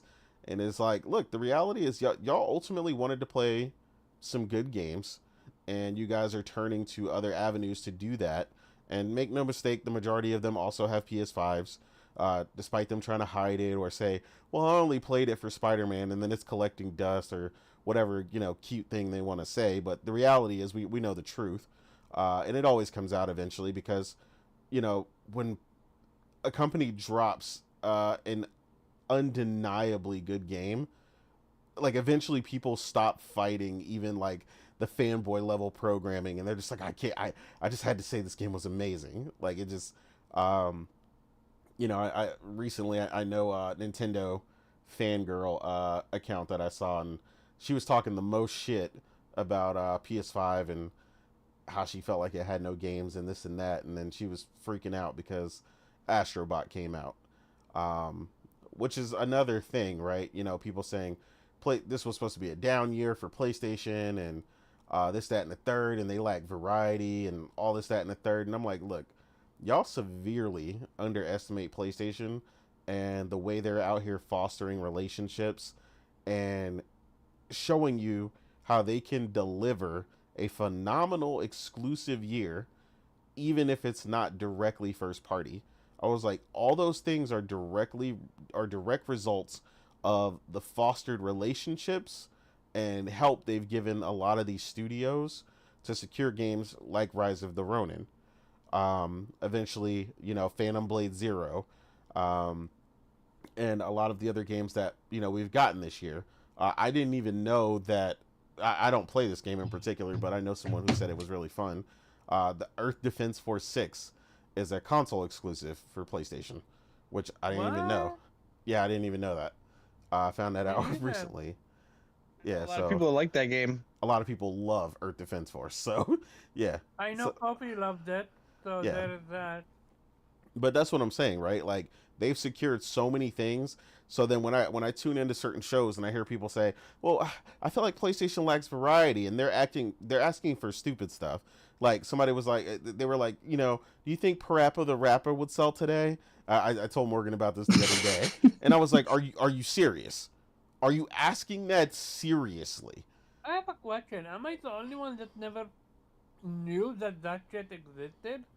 I mean, you just might have missed it back then, but it's regardless. It goes for the course for anything from back then, right? There's a reason why a bunch of these games fell to the wayside. Rapper just got to update his bars. That's all. Right? He can flourish. He can flourish. He gotta go to drill rap or something, like. Yeah, But that's what I'm saying. It's like not just that. Like the guy on the show that I was listening to, he accepted. He was like, "Yo, look, I love Twisted Metal back in the day, but he's like, I'm not stupid. I'm not asking PlayStation to bring me Twisted Metal in current day because he's like, I know combat vehicle games today will not sell. Nobody wants that shit, and that's not what's going to do anything. It's not going to thrive. Like Rocket League or something. Yeah, unless you copy the Fortnite formula, this is why they had to scrap it down. And this come from a huge Twisted Metal fan myself. You can get away with a game like Twisted Metal in this day and age. It gotta run well, it gotta have co-op, it gotta have split screen co-op, online co-op, they basically need to become like a Rocket League. Basically. Well, the thing is, Rocket League is popular because of all the other things that it does, right? Like it started base, and it's basically, it was funny that Epic is the one that purchased them because they treat Rocket League just like they do Fortnite. But what I mean by that is the level of support they give it and the way they are constantly delivering new things constantly. Like people again they underestimate what it takes to keep those games on top. Like, I mean, Rocket League has had deals with Nissan, Lamborghini, McLaren, like all kinds of like top end car brands, as well as creating completely original works of vehicles in the game, tons of crazy art, incredible new modes, not just the the soccer version that you see, but there's basketball and a bunch of other stuff that you can do in the game. Yeah, You like know what it's the crazy part ton. is? This was a game called Supersonic something something on the PlayStation 3 back then. That was literally Rocket League, and it didn't blow up because it didn't have a big publisher behind it, I think. I mean, the people behind this were like 12 deep, so I mean they weren't big either. They just had the, again, we talk about this all the time. Somebody else can have a similar idea, and then somebody else could do the same idea and execute it better, and people finally get it. Execution is that important. That's the same thing we keep talking about with the way some of these games that they show at the shows look really good, but then they come out and you're like, damn, what a disappointment. There's a difference between, again, like these games look like right now, South of Midnight. If you got everything you wanted out of what it looks like, we'd probably all be like, damn, we're gonna play a 9 out of 10 game or an Yeah. 8.5, right? But the reality is, we know we have to wait and see, and if we go based on what they've been capable of delivering so far, we realistically feel like we'll be lucky to get a 7.5. We hope that's not the case. We're hoping it's gonna break the mold that the Xbox. Somebody got to do it, right? Normally. Like someone has to do it. I hope, cause I'm excited about the game. Yeah, but again, like I said, being a Me Too product, like I said, like commendable efforts on the Japanese front and things like that, right? But like I said, securing marketing rights for something that largely your fan base, that's the reality, not the 5 people on Twitter that want to argue every time and tell you they're going to purchase this game and silly stuff like that. And no, that's not enough. Like Morgan even said, like somebody was like, one of the guys who talks a lot about stuff like that, he was like, I'm gonna purchase this game on Xbox just because it triggers PlayStation fans or something. It's like, no, you should be purchasing the game because you want to play it and you think it's phenomenal. Like y'all, like they gotta stop the fanboy They shit, don't bro. care. They don't care.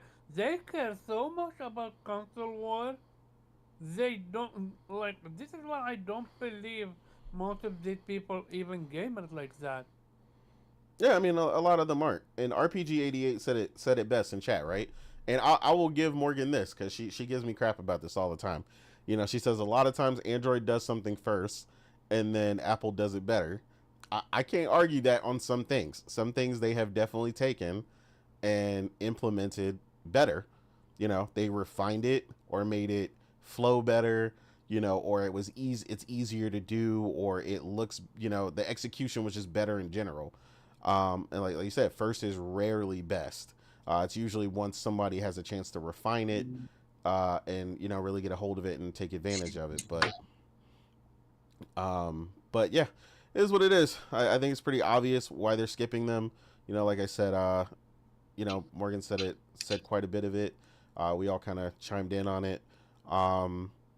But yeah, I mean, we broke it down pretty well.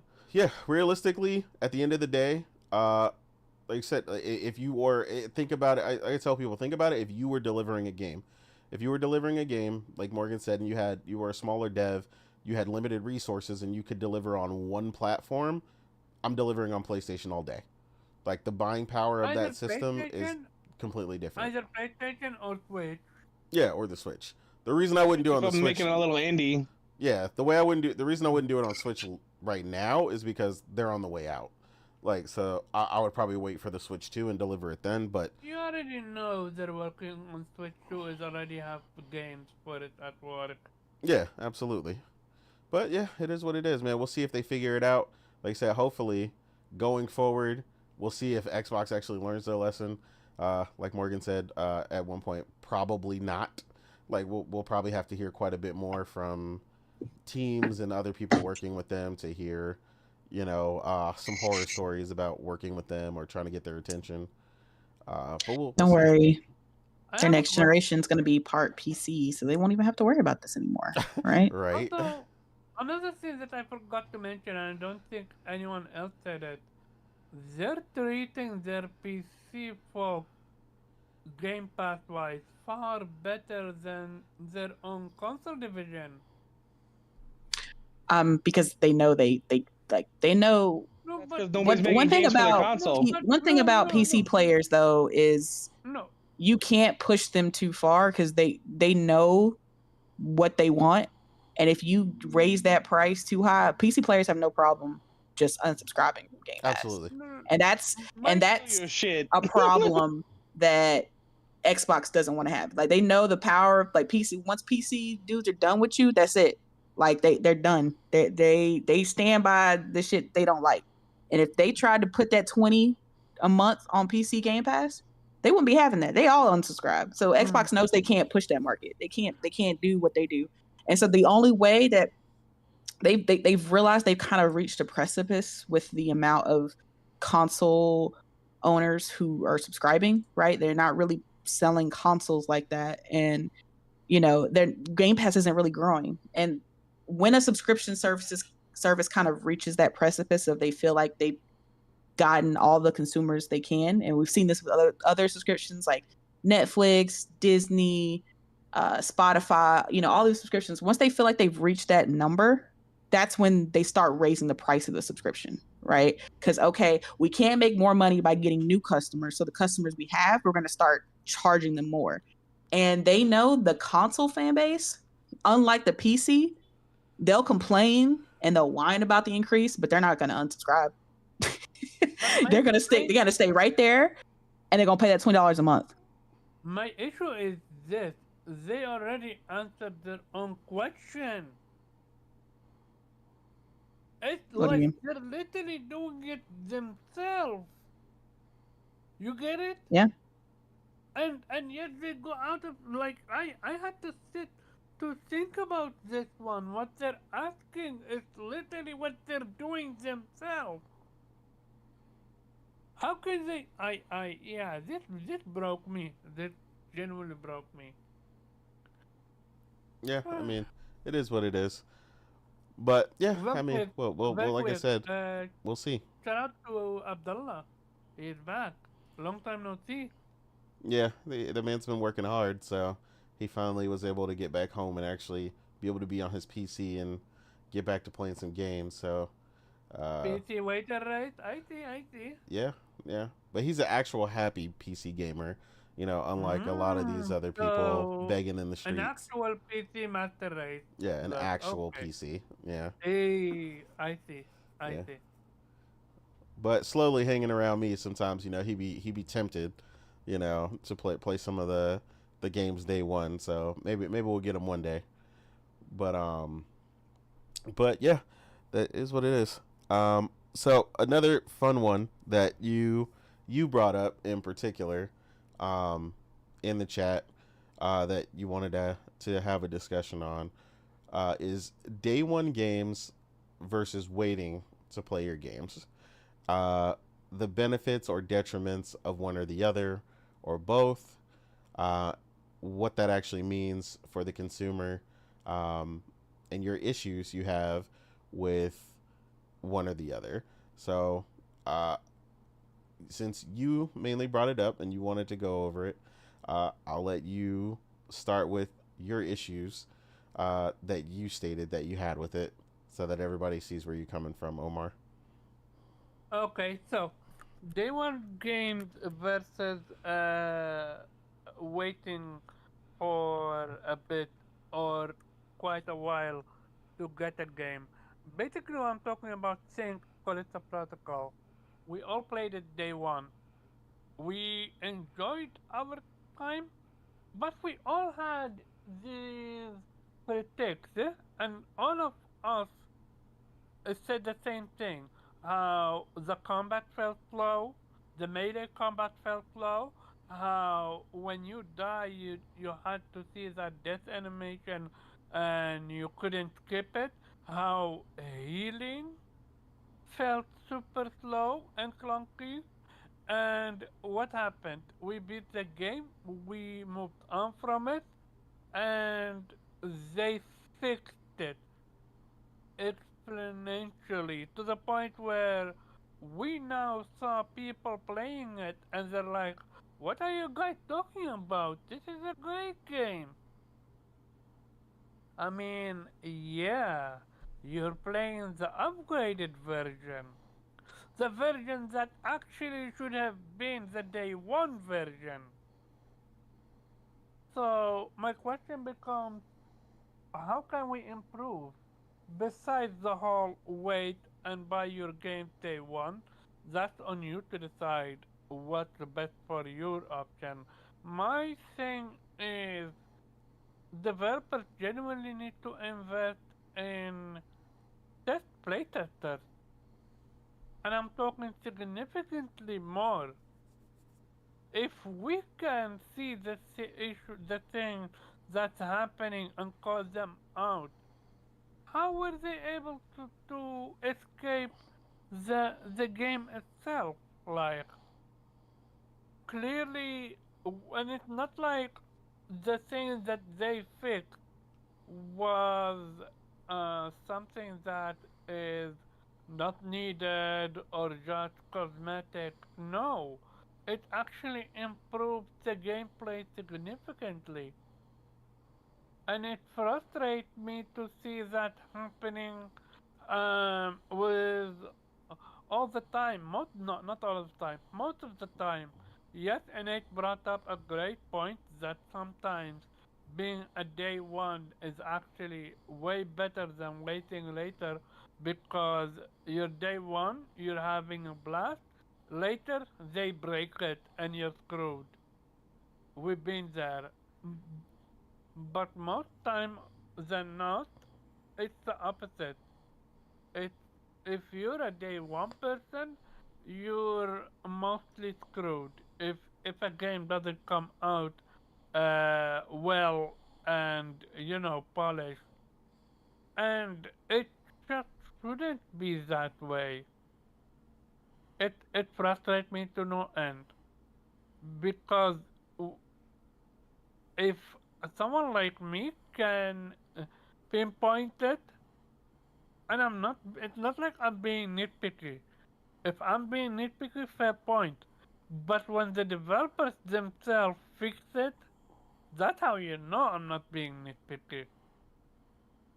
And the thing about it is, if I played, I think I gave that game Callisto Protocol what, 6? Maximum 7 out of 10? I think if I played this version now, I think it might get an 8. That's how much of a better enjoyment would be. And when you combine it with other games, and then you think, but there is also support the dev part. I'm like, okay, I get what supports the dev, and yeah, support the dev is super broad. It's not like buy every single game. No, buy what you like, support what you like, but if I hear from someone that the game that I'm excited about it came out broken, I'm not gonna support it. I'm gonna wait. And when you wait and the game underperformed, then we get what the CEO of Ubisoft did. Blame the gamers. Instead blaming, himself and his team. But yeah, it's a crapshoot. I just I'm not advocating for more people not to buy games. No, the opposite. I actually want people to buy their games. I just wish for publishers and developers to not be so hasty. A delayed game is better than a game that needs to be fixed later down the road. But that's my 2 cents. Okay. Morgan, what do you think about this whole debate here? I mean, personally, I don't really care. If I really want to play a game day one, I'll play it. If I don't want to play it day one, I won't. Yeah. If the issues are bad enough that it doesn't sound appealing to me, I'll just wait. Mm-hmm. Like I was looking forward to playing Until Dawn, And there's some performance issues, but it's also getting PS5 Pro enhanced. So I guess I'll just wait until it comes out on PS5 Pro until I get my PS5 Pro to get it. But it's one of those games that I can live with or I can't. I mean, I can take it or leave it. Like it wasn't a priority. Like it was just, oh yeah, I really liked Until Dawn and the remake looks good, so I'll get it and play it. But because of the performance issues, I don't have any issue waiting. It's not a priority. But even with some games that are buggy or bad or they come out better later, sure, it's frustrating, but I mean, I'm still gonna buy those games day one. I mean, I bought Jedi Survivor day one with its problems, and still enjoyed it.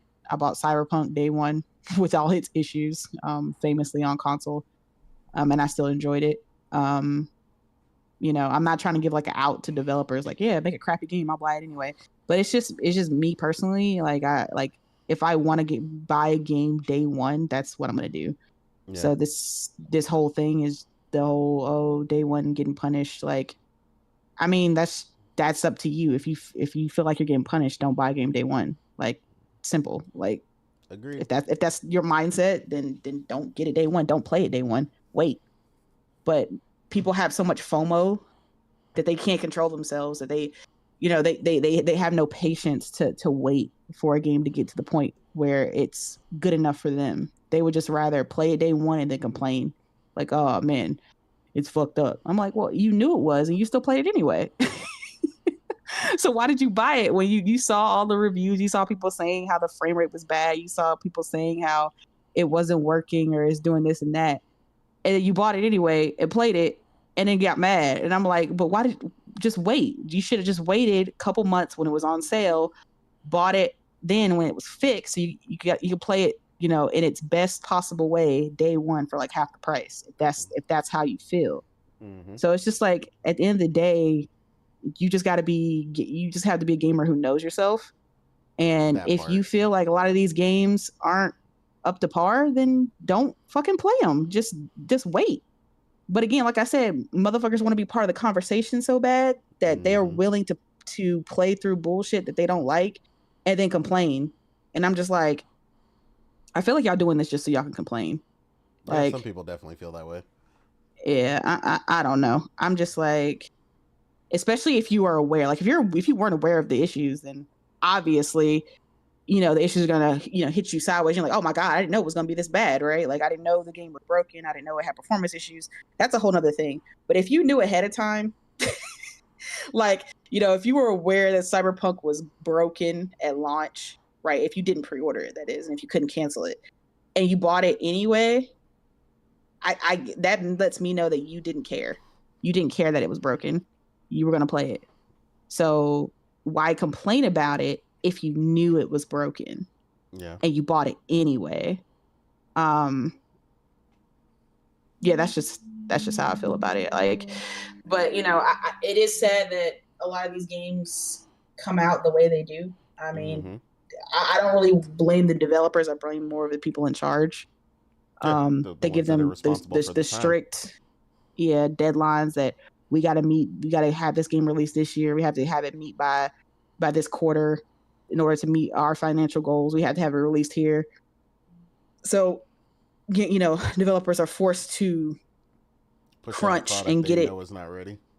Yeah, which is why, especially when it comes to the Ubisoft situation, a lot of the developers were relieved that the game was. A lot of Ubisoft developers were relieved that the game was delayed to February because they had been asking for a delay. At least according to the reports, they had been asking for a delay for a year. Like, we want to, it's basically done, but they, we want to polish it. Like, it's just, it's still not at the prime state we want to be. But Ubisoft being Ubisoft was like, no, it's fine. We're still going to come out in November. But because of the upset in sales for Star Wars Outlaws and the kind of the pushback that they've been getting from for Assassin's Creed Shadows, now they're kind of reevaluating and like, oh, okay, well, I guess we'll delay it, because we don't need another flop, essentially, because Star Wars Outlaws apparently didn't do good for them. According to reports, they've sold 1 million. Yeah, and that's not really that good for a huge franchise like Star Wars from a well-known. Costs more than that. It exactly took them from 3 months to sell 1 million. yeah, from a well-known franchise like Star Wars and a well-known publisher like Ubisoft, that's not good. So I think they kind of reevaluated things and was like, all right, we'll delay it so we can get it into its best possible state so that we can kind of make up for the lack of sales with Outlaws.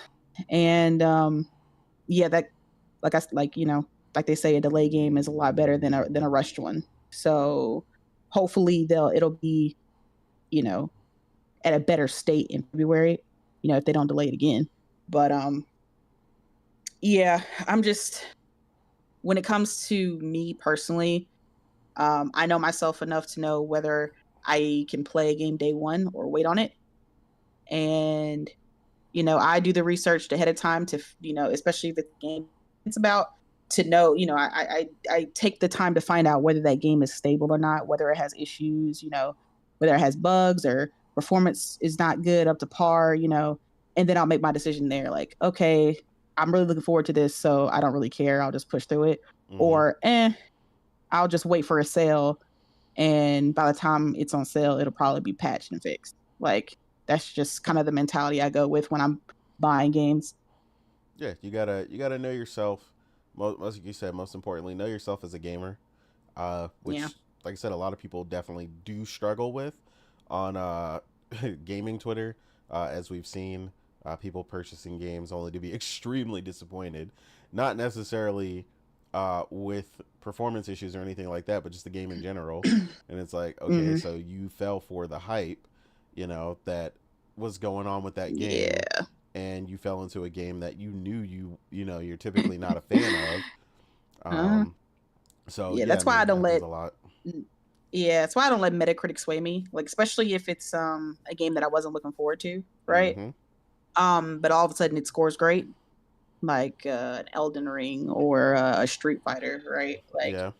I don't care about Souls games, so Elden Ring scoring very well, high 90s, did not persuade me to get it because it scored good. That's not saying that it's not a good game and that millions of people didn't enjoy it, but I know me, I don't like Souls games, so it getting a 96 or whatever it got was not going to sway me to be like, you know what, maybe I'll just give it a chance. No, I don't. Those are not my type. This is my genre. Congratulations to the people who are Souls fans. It looks like you got a banger, but that's not going to sway me. And I haven't played fighting games since like PS2, so like Street Fighter scoring well wasn't gonna persuade me to all of a sudden be like, you know what, maybe I should give fighting games a chance. No, I know me. I'd probably play it for about 30 minutes, fight with a couple characters, and then I'd be like, damn, I really just wasted $70 on this because I'm not going to play it again.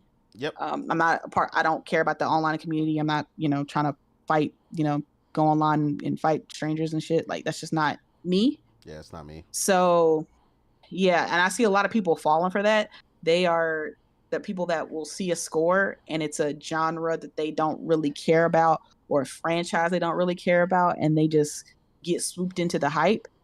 And then when they play it, they're like, oh man, this isn't as good, man. And they're just putting like negative reviews out there. And it's like, man, this wasn't good, blah, blah, blah, blah. And I'm like, it's not that it's not good. It's just not for you. It's not for you. Yeah. It's not for you. Don't worry. But Dragon you Ball fell for the Sparkling hype. Zero about to get a lot of people like that. Yeah, but you fell for the hype. And you thought because it scored in the 90s, it was going to change your mind, even though you know yourself and you don't like that genre or you don't like that franchise or you don't like that developer and the way they make games. But you saw that score and you thought maybe this can be the game to change you, and it didn't.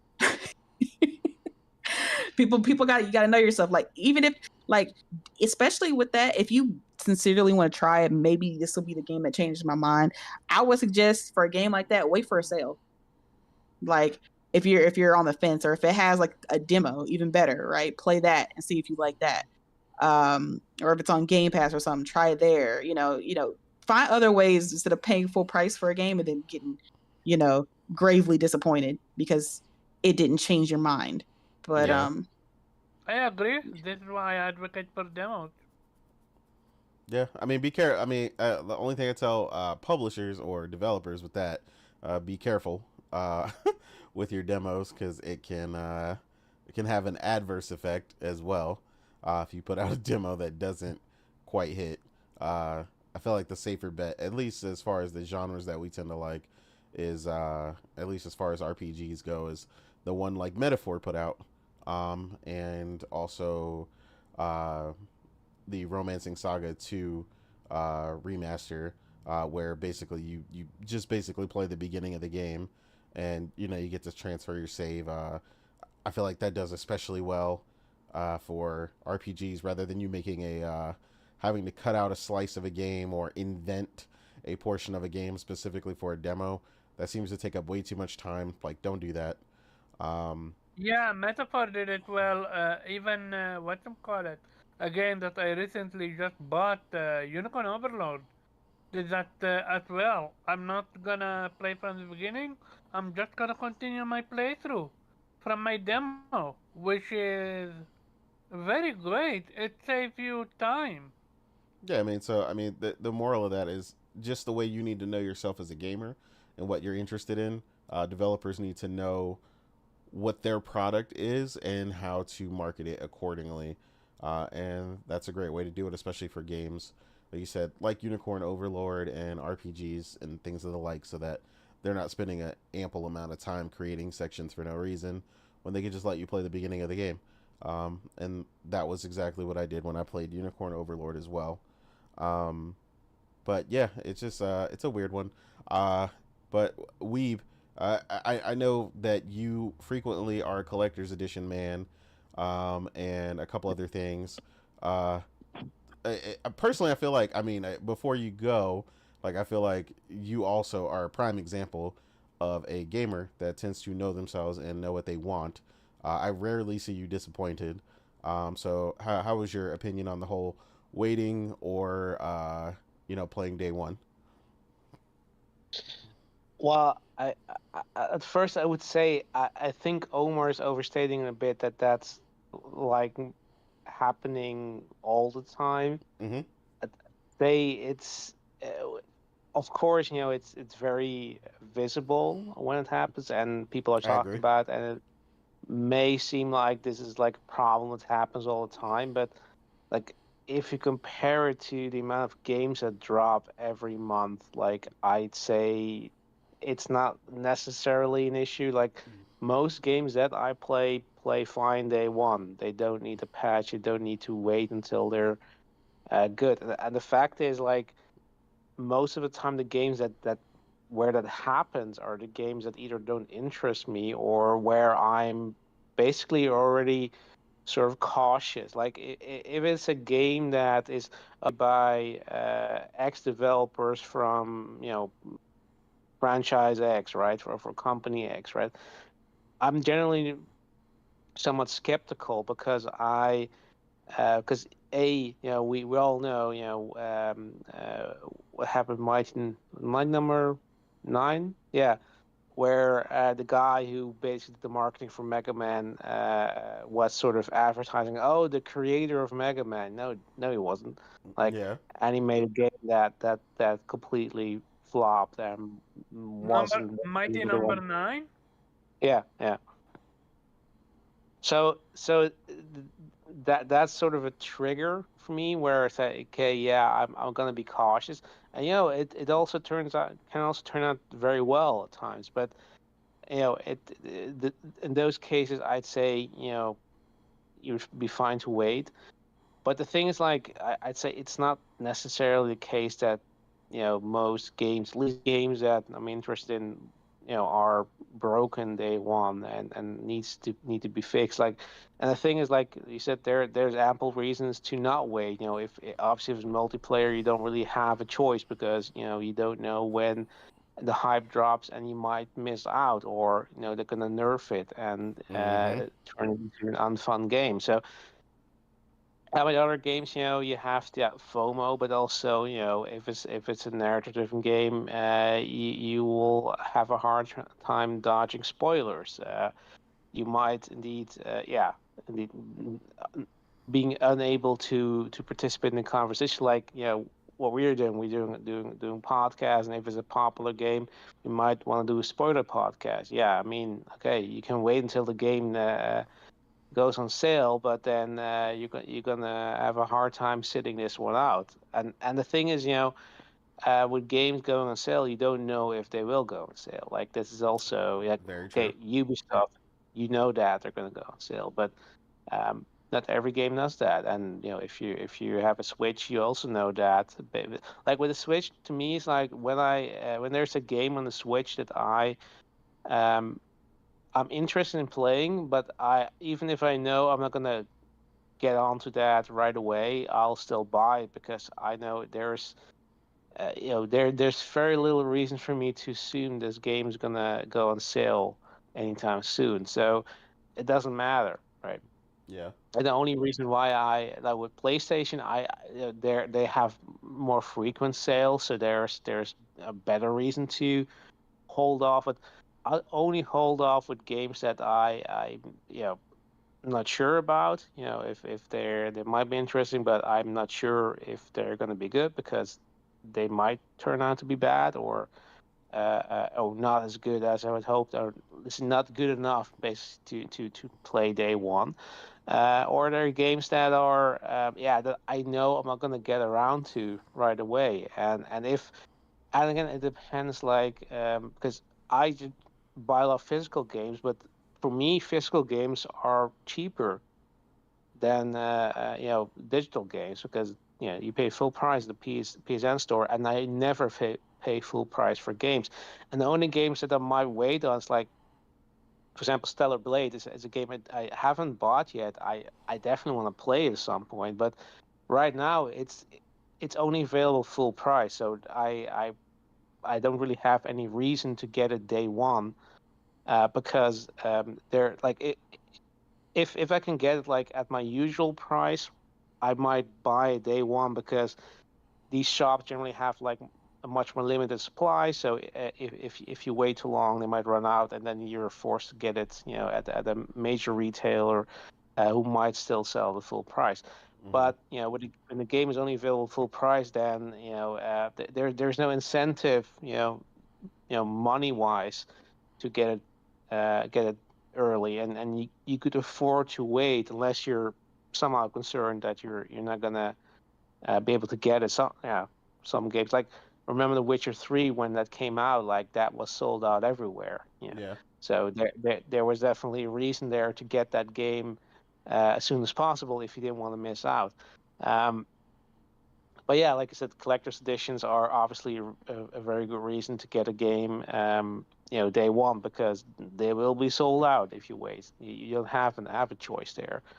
But yeah, I'll generally get them for games that I'm certain that are good. Like if it's a Yakuza game, I absolutely don't need to read any reviews.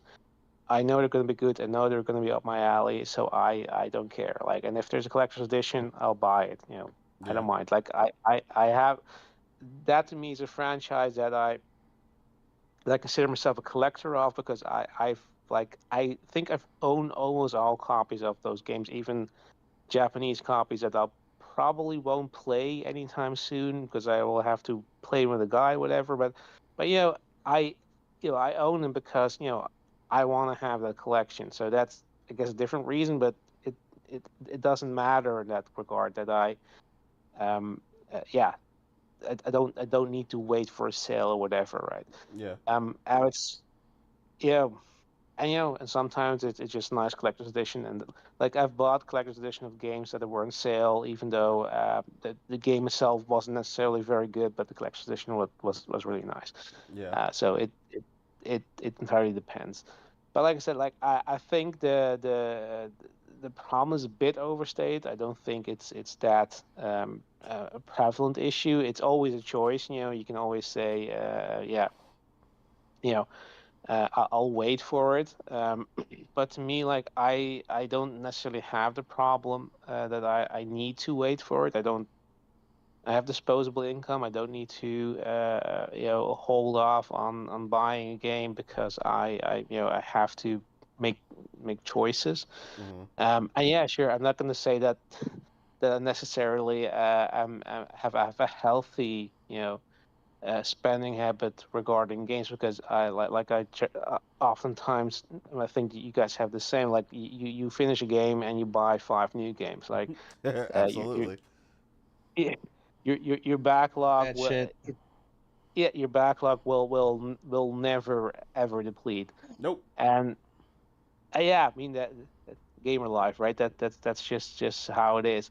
But you know, and that sense, I'm not that concerned about. Like I saw the statement of when we were talking about it in the chat, but the guy was making that comparison, which he said like that some people have to be sacrificial lambs because to make the game successful.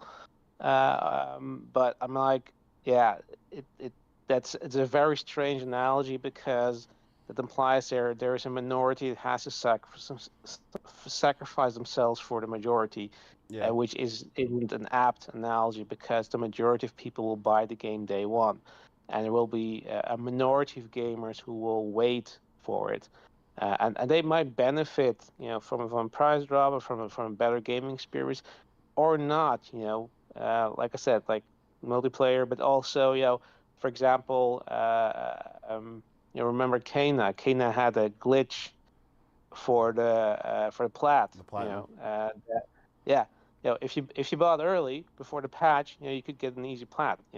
If you bought later, like I did, because I waited for the physical version, Mm-hmm. you didn't have that option if you care for that. But again, so it's always, it depends. It's not really a given that the game will always be better, or you will always have a benefit, necessarily from waiting. So I Agreed. mean, I don't think it's necessarily a big issue, Yeah. No, personally. I 100% agree.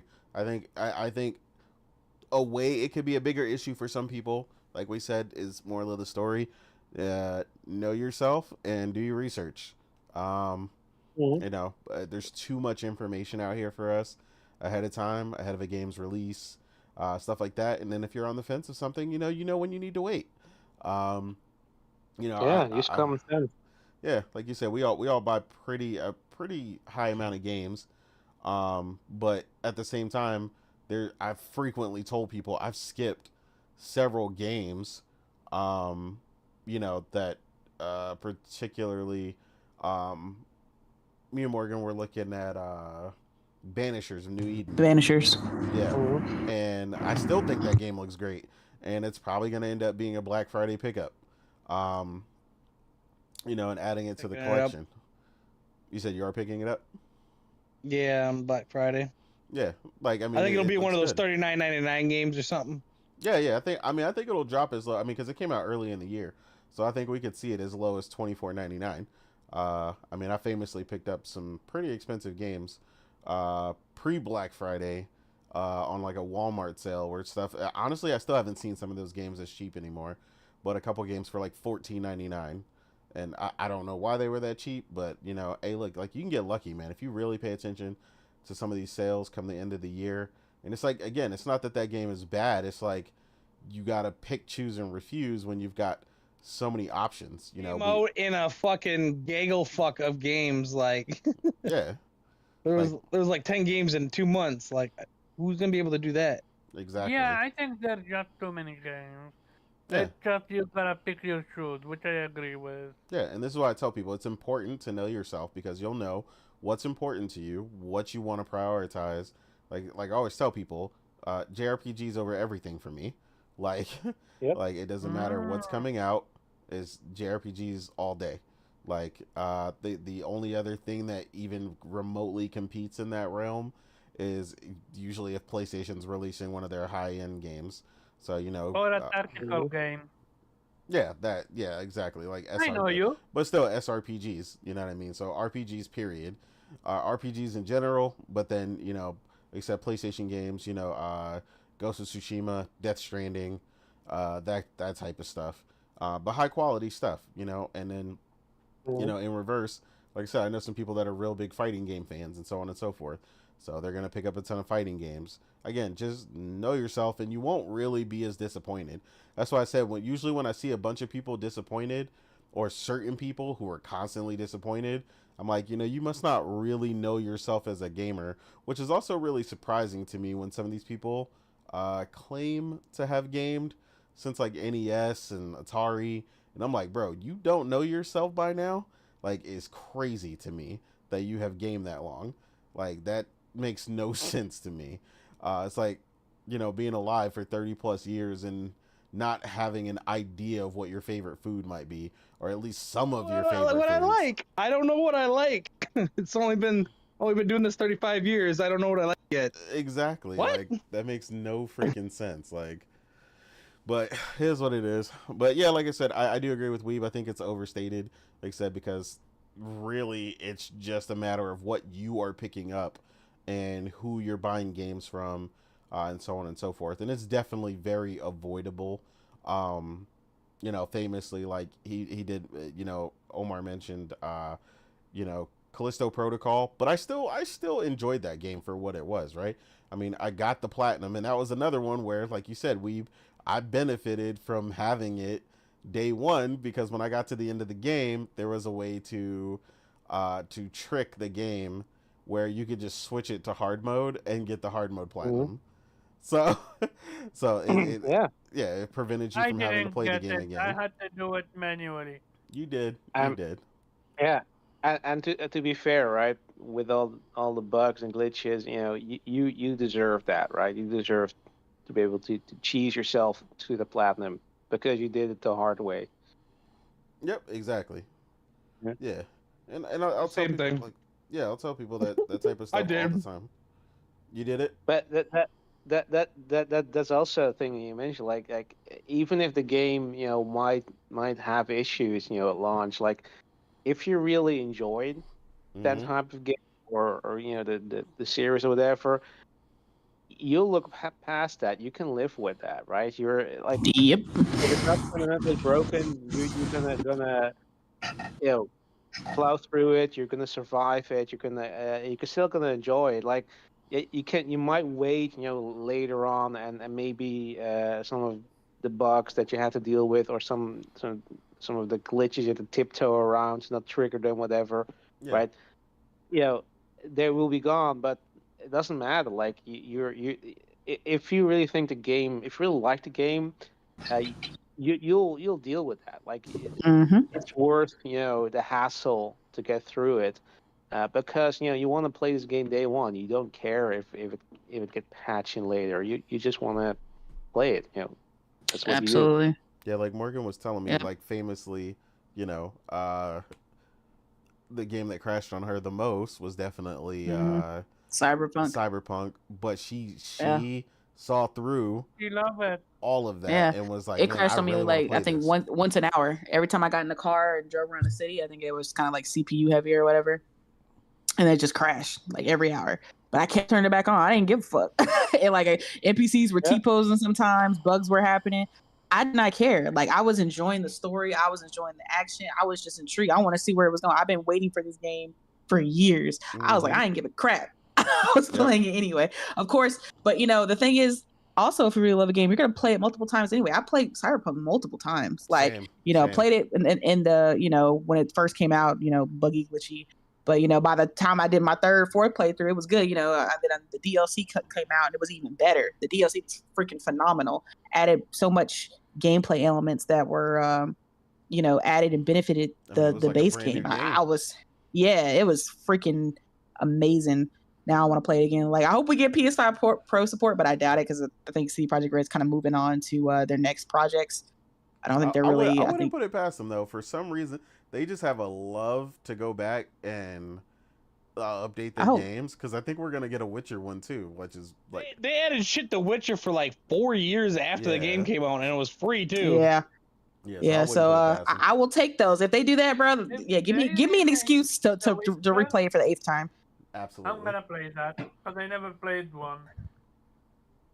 But yeah, you need to play it now, sir. Yeah, you've been putting that off. It's a PC. I'm not gonna. Yeah, no. I'm gonna prioritize other games, but I get Yeah. If you want on PC, you can play 2 on Xbox. I played it there. I don't have an Xbox, but okay. But yeah, I mean, Yes, okay.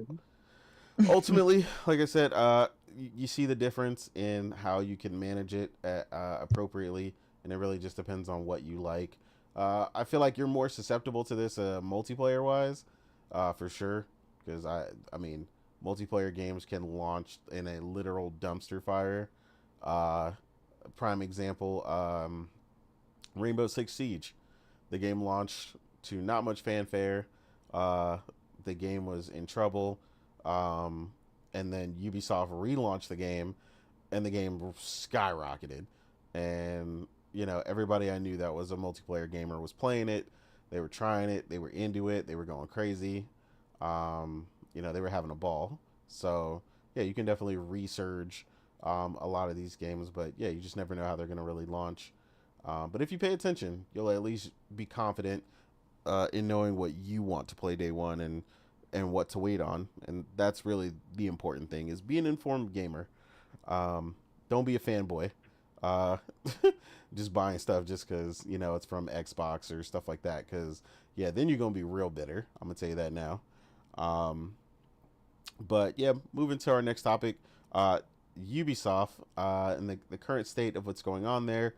Um, they had, obviously some recent issues with Star Wars Outlaws with a soft launch, selling just over 1 million copies from what we understand. Quite a few people, like I said, I've seen personally on social media who have either tried it via Gamefly or the Ubisoft Plus, and they weren't really feeling it, for one reason or another. This game seems to be like really polarizing, opinion wise. Me personally, having played it from a gameplay perspective, I thought there were some real odd design choices. And I felt like, to me, that affected me more than anything. I'm still enjoying it because, a lot like Morgan, who got the platinum, I still feel like when you really get deeper into the game and you start to vibe with the world and really just kind of live in that world, the immersion in a Star Wars universe is incredible. And this is coming from someone who's not really a Star Wars fan like that, so that's saying a lot. But I am a sci-fi fan in general, so being able to live in that world and really feel like, it's in a living, breathing, you get to see the underground, and, basically the people who make the cities run and get things done, without the Jedi influence or, the Sith or so on and so forth, right? The everyday people, everything everybody goes through, the real struggle if you were just, living in your ship and going from place to place. I think they did an incredible job, personally, as far as that goes. But yeah, it's hampered by some bad design choices, checkpoint issues, and a lot of other stuff. And I definitely get people's gripes with it. But like I said, that obviously caused some internal issues. When a game like a Star Wars game like that is usually projected to sell, probably 7 to 8 million at the low end, because of the property, and it's a major AAA game. It really looks like they put in a lot of hard work in it, but like I said, some weird design choices. I've spoken on it previously, I believe, on the show about the abilities, the way they laid them out, and the frustrations that can create for a lot of gamers when they're playing through. So I don't know if they're going to go that far and go back and really revamp some of those systems. I think that would do them some good. I just feel like that's a ton of work, though, and they're basically gonna have to undo a ton of what they did in the original design, and basically just revamp her entire skill setup and how she gains abilities. I think that would personally help a lot. But yeah, Morgan, can you elaborate on it for me real quick, on the Ubisoft situation? Give me just a second. Yeah. So yeah, we all know what's going down with Ubisoft. Apparently, Tencent oh God, is looking to come through and rescue Ubisoft from, their own stupidity and buy them out. And as we all know, that's such a great idea, right? Tencent coming through and saving the day. Yeah, I'm not a fan of this. I Mobile really, games. I know, right? People are saying, I think it's better than Microsoft or PlayStation buying them. I would not necessarily agree with that. Buying them regardless. They're like 3 times bigger than PlayStation as it is. There ain't no way. Yeah. You think they complaining about what do you call it? Bungie right now? Shit, Bungie ain't shit compared to Ubisoft. Oh man, it's honestly it's while it's shocking and I can't even say shocking. While it's sad news, I wouldn't say it's necessarily surprising because I mean we've kind of seen Ubisoft struggle these past few years, especially with the way they handle the deadlines for their games. They try to make a quick turnaround when it comes to especially Assassin's Creed, and it doesn't necessarily always meet expectations. I wasn't the biggest fan of Valhalla. I didn't even finish it. As a big Assassin's Creed fan, somebody who was a part of the franchise day one, right? Who loved, the storyline, the Desmond storyline specifically, and followed that to a T, and enjoyed not only, when you got to go to the past, but the present playing as Desmond as well. I always enjoyed both of those aspects, and now it's more of just the okay, you're going into the past aspect without any of the backstory of the Apple of Eden, and the actual lore of Assassin's Creed has seemed to kind of diminish. Now it's just about let's just go to these past time periods and play and cosplay as these historical figures kind of thing. How to kill a franchise 101, eh? Yeah, they kind of turned it into a They build it and they build it, and then they end it with a fucking wig fair. yeah, they just kind of diminished Desmond's story to being nothing but a blip. And now I don't even know who this chick is. That's the one that's going in the past. I don't even know if it's still her. I think her name is Sarah. I think Sarah. I have no idea. And Yeah. honestly, it's like I honestly don't even care because it's just like I don't. I have no You can't attachment to relate her. Yeah. You see her maybe for 30 minutes total for the game, and it's just like she's just of no consequence to the story whatsoever. But yeah, I could ramble all day about Assassin's Creed and how I feel about it. But yeah, I was looking forward to Shadows though. I felt like Shadows was kind of a redemption story for Assassin's Creed, at least for me personally, because like I said, I did not like Valhalla. I did like Mirage, beat and platinum that. But Mirage was amazing. Yeah. As an Assassin's Creed fan, we have been asking for Ubisoft to go to Japan forever.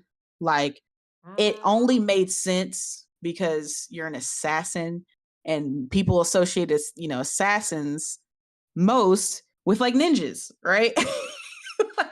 People were like, bro, you have a cool story you could tell right there. Why are you purposely skipping Japan? Like, we keep going to Europe. I'm getting bored of Europe, bro. Let's go to Asia. Let's switch it up. And they finally give us the story, and then we all know the controversy surrounding that, and people pushing on the backlash. They don't want to play as Yasuke. They want to play as a Japanese samurai. Whatever. And then now we've escalated to the point where Ubisoft is delaying it to February. Now, what will happen to that? We've had crazy accounts, people saying that Yasuke was going to be removed from the story, that Ubisoft is delaying it because they're removing Yasuke from Assassin's Creed Shadows. Yeah, right. I need people to understand that makes no fucking sense. The game is only being delayed for 4 months. Yasuke is literally half of the story. they would that you're essentially there, like you are essentially saying that Ubisoft is doing a full rewrite to rewrite the story, rewrite the gameplay, rewrite the structure of the game in 4 months. I need y'all to understand that makes no fucking sense. How they could possibly do that is beyond, like, even if you thought that was what was happening, I need y'all to realize that 4 months is not enough time to basically rewrite a game. And it makes no sense in the timeline. So yeah, Yasuke isn't going anywhere. According to Tom Henderson, they are kind of reworking a little bit of the storylines a little bit around him and tightening up his quests and stuff like that. But as far as him being removed from the game, that's not happening. So all the people who've been wishing for that, that little piece, y'all about to get your wishes aren't coming true. Sorry to burst that bubble. But yeah, a lot of crazy rumors have been coming out because people are essentially happy that the game is getting delayed. They're hoping like, nah, you don't delay it, just cancel it, right? They're saying, oh, they're doing it because it's DEI or whatever, and they're removing woke pieces from the game. They're doing this and doing that. Like the rumors have gotten out of control about what's happening with Ubisoft and Assassin's Creed Shadows in particular. And honestly, it's like, I need y'all to understand that a 6-month timeline is not enough to fundamentally change the core of a game. And it makes no sense when you, and that's how I know a lot of people, these people don't really understand game development and are just, and a lot of these people aren't even gamers, I'm starting to think. I think they are just people riding the bandwagon of being anti-woke, and they're just riding those coattails to whatever industry the anti-woke movement is a part of. So they come from the movies, then they hear games doing this are part of the woke agenda too. So here they are trying to fight against the games. And now if there's a book that does it, they're probably going to ride the coattails about a book too. Like they don't care about the gaming industry. This is just about them getting their agenda or what they feel like the developers' agenda to be essentially erased from these games. And at the end of the day, my only question is, who gives a fuck? The question is the game good or not? Like, we're so busy focused on who's making a game, what's the agenda, what's the story, what is the developer trying to push upon me? First of all, you're an adult, okay? Regardless of if there is some type of agenda or message being brought about in a game, I feel like you should be old enough and wise enough to discern your own opinions and not let what other people say sway your judgment. So why are you so worried about this? Like, if you are aware of yourself and how you feel, how can an agenda be pushed upon you is the real question I want to know. Or are you just stupid enough to be susceptible to what anybody has to say and you can't make up your own mind? That's the real question you should ask yourself. So it's like, I don't understand these grown people's argument and what they're so afraid of and why it's so wrong for diversity to be a part of gaming when diversity makes some of the best games out there. I don't like the point of Assassin's Creed is to be about diversity. It's supposed to be about, tackling different cultures and playing as different characters, getting into the skin of different people. So why does that idea of that upset you all of a sudden? I don't know. It's racism, between racism, sexism, bigotry, you've seen it. That's the biggest issue. Like yeah. when you say, not you, when people say woke and they, which I hate that word, you are taking out the opportunity to have a genuine conversation about what's going on. You Yeah. are genuinely killing it. Like, how am I going to And be now able to have this they're level of conversation with you about it if all your focus is it's gay, it's woke, it shouldn't be a female, it should be a man? I'm like, you do you then, I guess. now they're just aiming it everywhere with games they don't like, because now apparently on Steam, Until Dawn is labeled as a woke DEI game. that Super or Sweet Baby worked on, and none of those are true. Sweet Baby did not work on that game. They claim Insomniac worked on that game. Insomniac did not work on that game. So and they they're claim it's essentially woke. lying at this point. Yeah, and they claim it's woke. I was like, nothing is woke about that game. So it's just like, again, they are just using this label to attack anything they don't like, which then kind of it waters down your argument when you are just, you know, mislabeling things as something that they're the opposite of. Like, there's nothing woke about Until Dawn. There's Sweet Baby was not involved. Like, and you're at this point, you're just throwing around labels. Like, so your whole movement is losing any type of, you know, strength because you have people mislabeling things now. And I mean, it happens on both sides, but it's just honestly, at the end of the day, this is just about grifting.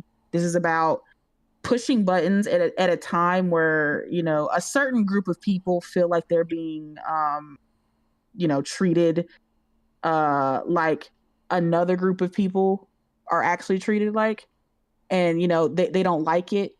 And so, you know, these people are stupid, and so they're easily susceptible to being told that it's okay, I'm here for you, we're going to push against this agenda, we're going to stop these people from, you know, trying to push their message onto us, blah blah blah. And, you know, it's easy money, right? Because if people are angry about something and they want to, they feel like they're not being heard, if you come out as that quote unquote voice of reason for them, they are going to flock to you, right? They're going to be yeah, speak that truth. Absolutely. Yeah. Somebody finally said it. Good. That's what needs to be done. And it's like, it's just so easy to grift like that. And most of the people that are grifting actually don't believe in any of the crap they say, but they know other people do. And there are a lot of dumb people out here who do believe it. So, hey, let me spread the message, grift, and make some bank. Like, unfortunately, the gaming community and gaming becoming so popular has opened it up to people who are, you know, who weren't actually gamers or who aren't gaming anymore. And now they're pushing all these ideas into the gaming industry because the gaming industry is booming. Like I said, it's more popular than ever. It's making more money than ever. So now you have a huge audience of people who you can push a message on now. And it's just so frustrating. Like, we can't even have good gaming conversations anymore without it being like, oh, is it woke? Whoa.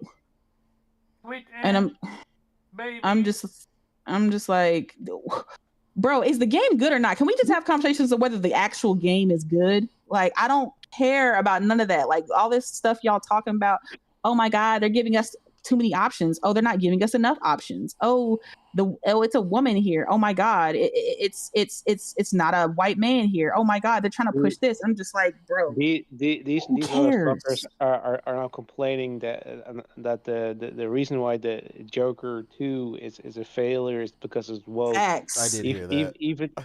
Even though that the director directly stated before that he doesn't make comedies anymore because he can't joke anymore because everything turned woke.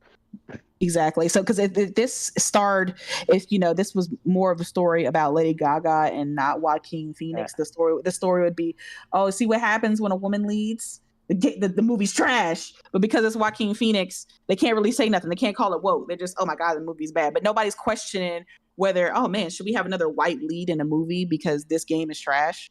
Or this movie is trash. So maybe we should reconsider having, white male leads. No, but every time a woman is a lead, it's, oh man, see, this is why you can't have women leading in movies because it just equals trash. But again, I'm not trying to get into it because it's a conversation that pisses me off. But yeah, back to specifically Ubisoft, because we kind of veered off a little bit. Mm-hmm. Yeah, I don't know. Ubisoft, they're talking about, like I said, getting bought out. The problem with Ubisoft lies into the fact that this is controlled. Ubisoft is controlled by a family. All right, the whole board, the CEO, exactly, the family. It's all controlled by one family.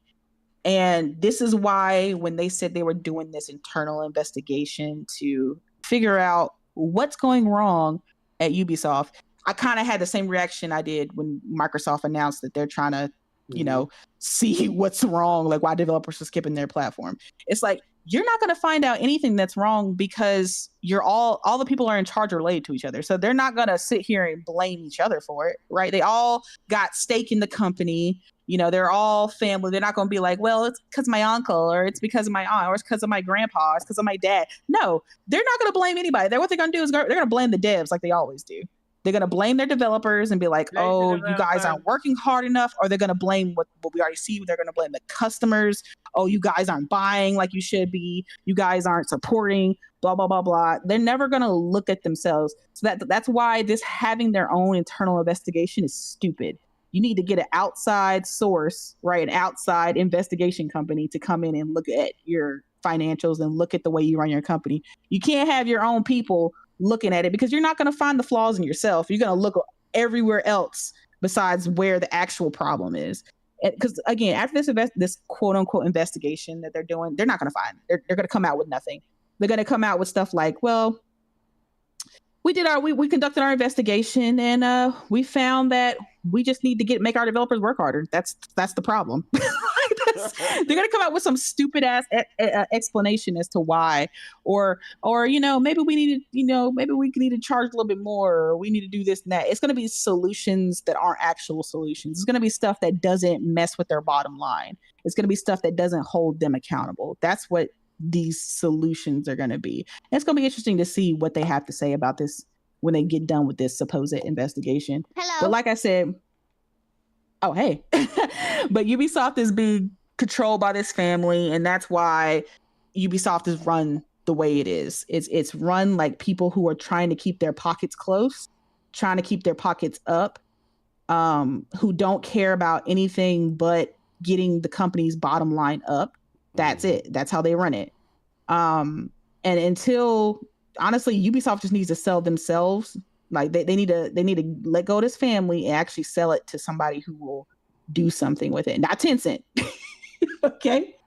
But let somebody else control it who's not these blood relatives that are in charge of these franchises. It's just like nothing good is, at least from the developers have been coming out and saying, like, the work environment in Ubisoft is I haven't heard anything positive about it. I've only ever heard negative stuff, like the crunching, the actual there's like a gnat in here, the actual, like, just the environment that they work in is just not a positive one. Of course. Yeah, the sexual harassment. It's just nothing positive has coming out of working for Ubisoft. Like, it needs a work culture reset. And it won't happen as long as this family is still holding control of Ubisoft, because the CEO is the main problem. And he ain't going nowhere. And if he does, he'll probably just pass it to one of his family members. So again, they just need a complete revamp and a complete overhaul of who's in charge and who's making decisions in that company. Because if that doesn't happen, I don't think that work culture is going to change, and Ubisoft is going to continue to kind of make, these games that they've been making, and release these kind of buggy, same-skinned games that they've, been doing for years now. Agreed. But yeah. I want to answer Hero's question because I brought this up on a tweet the other day. So to answer your question, that may be the case for some people, but that's not for me. He asked if the anti-Tencent thing is just, people being racist. Oh, no. I don't care about China. Yeah, it's not about China. Yeah, so this isn't like the race thing in particular. I'm not a fan of a single company that they have full ownership of.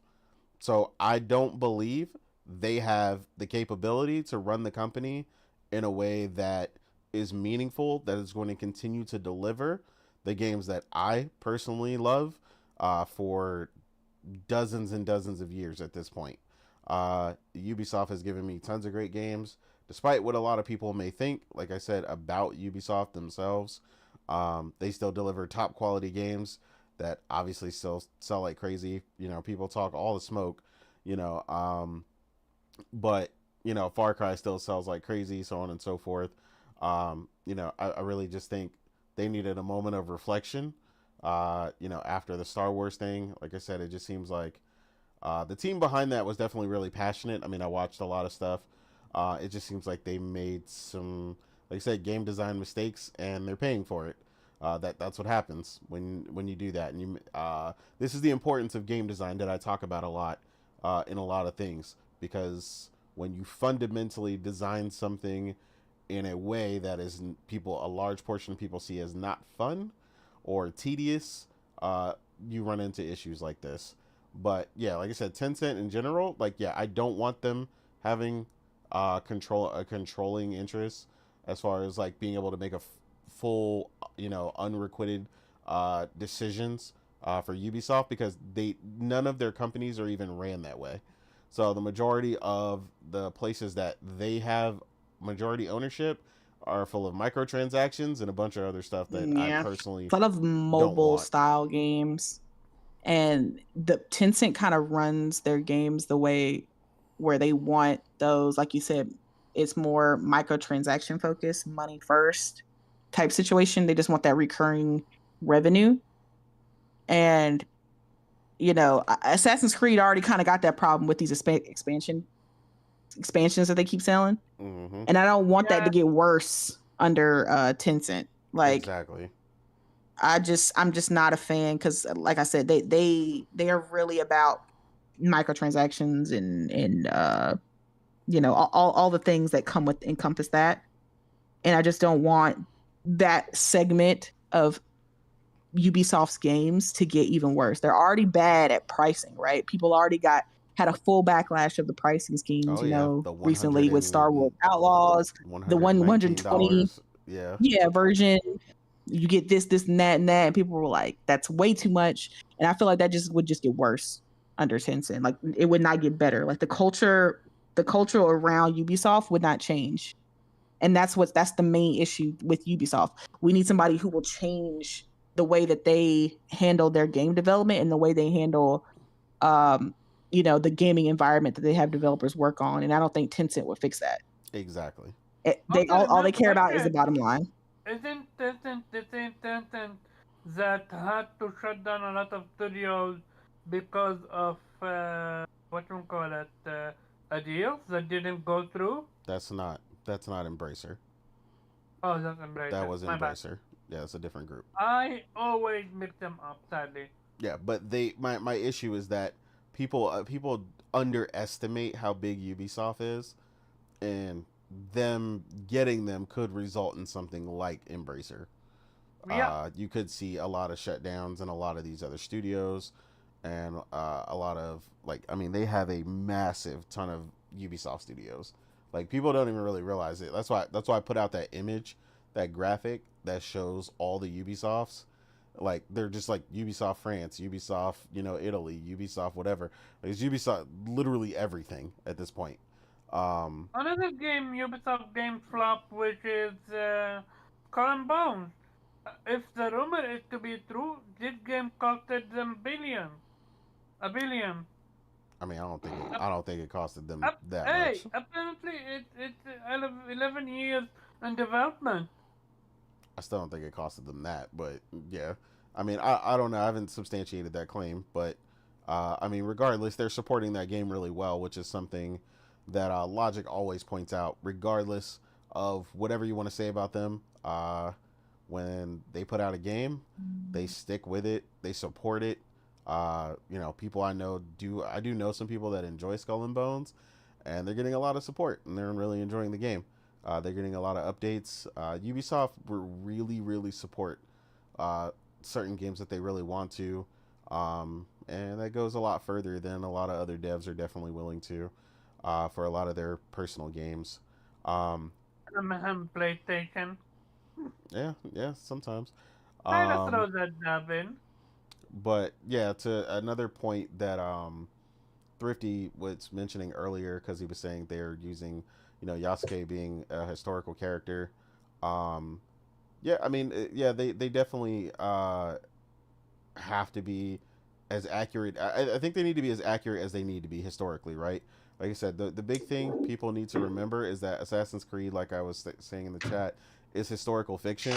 Like I said, I don't know any time in history where anyone is on record fighting a three-headed dog with a sword made of light. Uh, and I don't want those fun, out of place moments to go away. For this current Assassin's Creed to just be a boring, roll through history just because Yasuke's in it. I mean, as you can tell by all the controversy about his history and where he's from and stuff like that, um, it can be like some of his history is not really known as well as like someone who was like a commanding general and stuff like that. So yeah, while they're using the name and stuff like that, I mean, yeah, be as accurate as you can be with some stuff. But ultimately, I mean, I don't want a history lesson. I want to play their story with Yasuke and their original character in it, and experience a great Assassin's Creed game at the end of the day versus the Templars, because that's what we play them for. And the people who are actual Assassin's Creed fans will play the game. Like I said, a lot of the grifters and the haters, they're not buying it anyway. And if they do, they won't tell anyone. So regardless, the game will go on to sell That's very millions. accurate. Yeah, because we know Eh, that's the truth. Yeah, as much as I wanted to play it, we all, like a lot of us in here did want to play it, in November. I can only be happy that the delay, a delay game, usually is going to turn out better than, a not delay game. So, and, with the fact that it's getting PS5 Pro enhanced, maybe they can figure out a way to push some more out of it for the Pro version. So, the delay's cool. I'm not necessarily, February's packed though, and I know, especially for Weeb, February is going to be really packed for you. Yeah, it's Yep. it's And insane. a But, lot of replay. Yeah, so it's just like they just picked the worst time. But They did pick the worst time. Well, like I said, hopefully hopefully the with it delay coming does some out, good. yeah, exactly. Hopefully this delay will be nothing but in their favor and we'll get like a really good polished Ubisoft game, because from what I saw, like I mean I'm liking the premise, I'm liking the switching between the characters, I'm liking the what they've explained from the gameplay aspects and the story aspects, what we'll be doing in this game. Everything sounds like right up my alley. So I can only just hope that with that we get like a nice polished package with this delay. And if we get that, with the pro enhancements, oh man, I'm gonna be good. But yeah, I heard, from part of Tom Henderson's report that, they're gonna be kind of reworking some of Yasuke's parts to be more historically accurate. And I'm just like, wait, how much liberty were y'all taking on his story? Yeah. Yeah, Like I fear for this one yeah, because yeah. if it's a slippery slope. I'm like, If y'all they letting these. Go yeah, ahead. go ahead. No, go ahead. If they listen to the grifters, it's open. Yeah, that's what I was gonna say. They're kind of letting the grifters get into their head a little bit.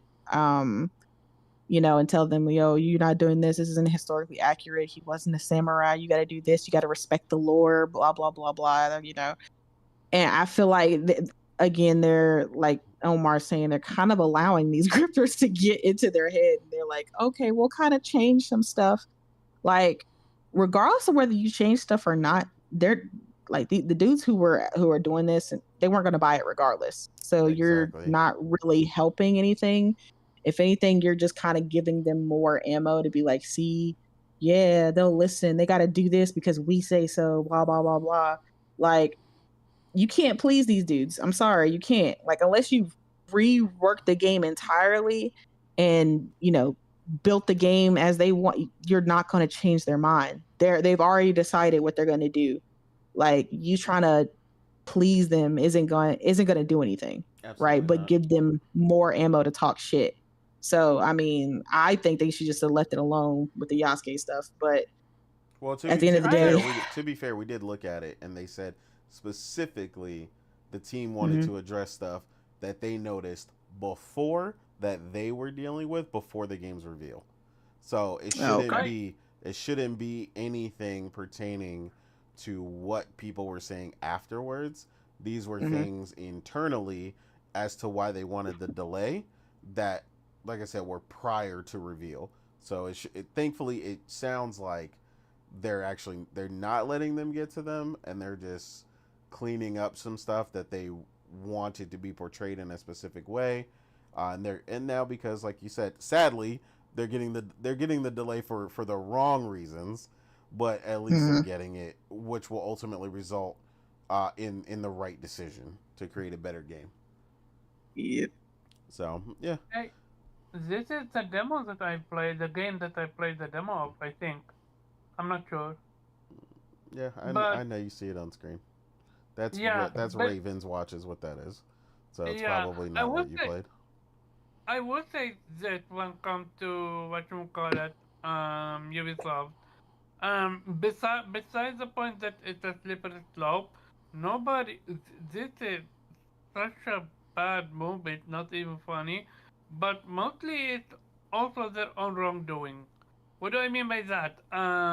Even if it's not, oh no, it's a different game.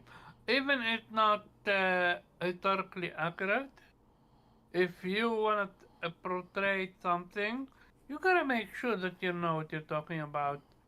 If you say, like for example, if you say this game plays in the era uh, pseudo Japan, let's say, for example, you can't have the flagship of, let's say, Mars. Just for example, basically what I'm trying to say is you can play with the setting of the characters. That absolutely should be done. They did it, but the area by itself should be accurate. Also, especially like for example the flags. If you wanna play like that, like you gotta come in strong. Otherwise, you're gonna be dismantled. And I Yeah, think I this mean is you what you happened do with have to them. be careful. I mean, it's annoying on one end because at the same time, like I said, it is ultimately historical fiction. Not it's not it's not a lesson on the Discovery Channel. The Creed did not exist back then, and they were not versus the Templars. I mean, but that's the story that we're going to play because that's the story we always play. Um, so I mean, there is that. So yeah, I agree they should get the timing and stuff. But like you had people, the problem with stuff like this when it is already under, like I said, the eye of these people who really don't care. Like you're getting over analysis of ridiculous things like, oh well, it's springtime and you know the the cherry blossom trees are blooming at the wrong time. I'm like, look, I'm gonna be real with you. I don't give a fuck. Well, I'm I think playing. I'm I agree playing a with you. game. We don't give a fuck, but it is gonna eat them. What I mean I by mean, that, ultimately, I don't care. Like it just it, it. These people are it going is to talk going shit to give. regardless. And It, I'm gonna tell you right now. I'm gonna wait. Hold on, before you go. I'm gonna tell you right now. If you're not playing the game, I don't give a fuck because I am sick and motherfucking tired of people on Twitter or the fucking internet talking about motherfucking games they are not going to motherfucking play. Stop it. Stop it. If you're not playing I, the game, shut the fuck up. Like I'm sick of that shit. Like that I, is so prevalent on Twitter right now. I'm about to start smacking people through the internet. I'm gonna figure it out. Like it's getting on my last nerve. They're gonna bring out the opposite side of me. I'm telling you. This shit is pissing me off. But the thing with this one is, um, you said it best. If it's just a rework, it's fine. But if it's listening to the grifters, it's over. yeah, don't do that. Because then It's you're gonna going to start a be, downward spiral and it's gonna be over. Because yeah. the history will tell you and it will show you that listening to the loud minority who are who are specifically not fans of your product is not going to make your product do better. Don't game, don't buy your game, don't support it, they were not going to buy it either way. They just wanna, use it as ammunition. Yeah, I've seen too many groups of people get their way with certain things, only to just laugh and be like, "Ah," like, we got you, and then just move on with their lives and completely. Then it Yeah, becomes irrelevant at that point because their whole point was to get them to do something, and then they don't support the game. Like they don't support the game. The game often does worse because now you are going against people who are actually fans of your product, and you're essentially ruining, uh, things and going against the fan base you did have. So yeah. yeah, Now you're gonna show them if they lie, if they cry a lot, you're gonna give them everything. And what make it worse with this is it it's layered. It's not just that it's an issue with some of their games not doing well. It's also be between them losing half of their share in a year, and it's now back 30% more because of the announcement of the rumored buyout. Um, it's also they lost close to an entire studio that left. That's the studio behind um, arguably one of the most creative game, the Rabbit and Mario franchise. they Which did. They didn't lose the whole studio. It's just some of the I team. said close to it. Not They not lost a lot even. of them. It was just a few people. The How the many? the studio is massive. It's not a lot of Oh, people. okay. I Yeah. got you then. It's Okay. just they just mentioned them because that was one of the previous works that they Mm. worked on. So no. And they did lose someone from Rainbow Six Siege, but yeah, it's going to be interesting to see if they can can turn it around. Otherwise, it's absolutely doom and gloom for Ubisoft. Yeah, we got to see what happens. But like I said, I'm still fully on board next year. Like I said, I don't miss an Assassin's Creed. I've played them all. I'm an actual fan. A lot like Morgan, we have both played them, and been through the ups and downs of the series. So hopefully they can pull it out. Like I said, Oh, I've waited for Japan for far too long in the Assassin's Creed series, and I'm not missing it for nobody in their nonsense. So yeah. Question. Cause I seen it and I'm pissed. Apparently, from what I've seen, I forgot the exact timing, but they want to release either 10 games, 10 Assassin's Creed games in a span period of 5 years, or vice versa, the other way around. Five, well, I I mean, forgot. those are remakes, but we don't know the full cadence yet of how anything is going to go. The only thing that we know is that they're working on the remake for Assassin's Creed Black Flag The right Black now. Flag, So which I yeah, never played, so that's gonna be. Praise God. I'm ready yeah, to replay that again. yeah. It's a phenomenal game. So, One yeah, of the I'm Yeah, best looking forward I to ones. heard that. a lot about it. Yeah, we'll see what happens with the rest of it, but we don't have enough details on what exactly they're going to do with the rest of them. I mean, they've I already need that remastered. freaking Splinter Cell remake. Yeah, they've remastered a ton of the Assassin's Creeds already, like the Ezio collection and a bunch of other stuff. So, the Black Flag definitely needs to be the priority right now, and then we'll see where they go from there. But yeah, I mean, there's an entire Yeah. generation that haven't played them. So Yeah, apparently it's still on track to come out in 2025, the Black Flag remake. So it'll be interesting. Two Assassin's Creed games with Shadows, and then I'm guessing remake will be later in the year. yeah, Uh, so I'm definitely looking forward to that. yeah. I mean, I'm excited for it. I mean, my niece has gotten into it since Odyssey, and she's become a real big fan. So she'll get a chance to go back and play some of my favorites. So I'm sure she'll be excited about that as well. So like I said, ton of new set of gamers that have never really gotten to play the old stuff. That'll potentially get a chance to play some of these really great Assassin's Creed games. And like I said, the fans like me and Morgan will definitely play them again because I'm a big fan of all the Assassin's Creeds leading up to where we're at now as well.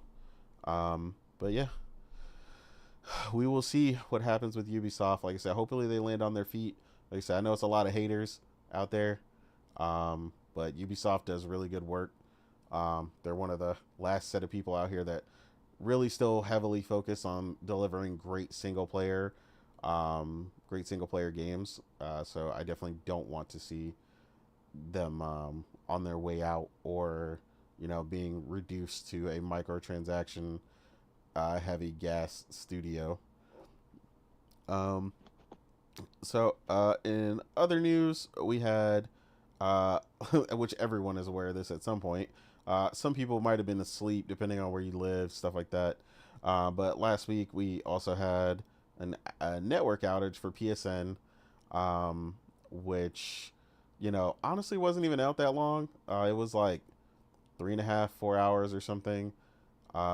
Honestly, I didn't even really notice until I saw it.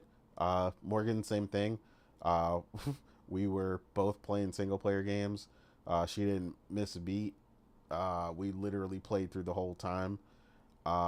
And I know some people were saying, they thought if you didn't have it set to your home console, that you couldn't play your single player games, which wasn't the case for me, because mine is not set to my home console, and I still never lost access to my games. So Wait, really? That's yes, interesting. I did not lose access. Interesting.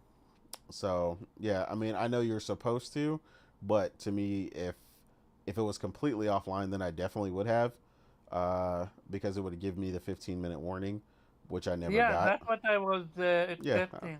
yeah, I know, but I never got it, so I never was fully offline. The only thing I Yeah, had, I was gaming too, and I yeah, didn't even know it was down until so I told you, yeah, Nate told me. yeah. So yeah, it was no big deal for us. I'm sure it was no big deal for a lot of other people. Uh, obviously some people who are more multiplayer centric uh, notice, but like I said, it was 3 to 4 hours and it was back up anyway.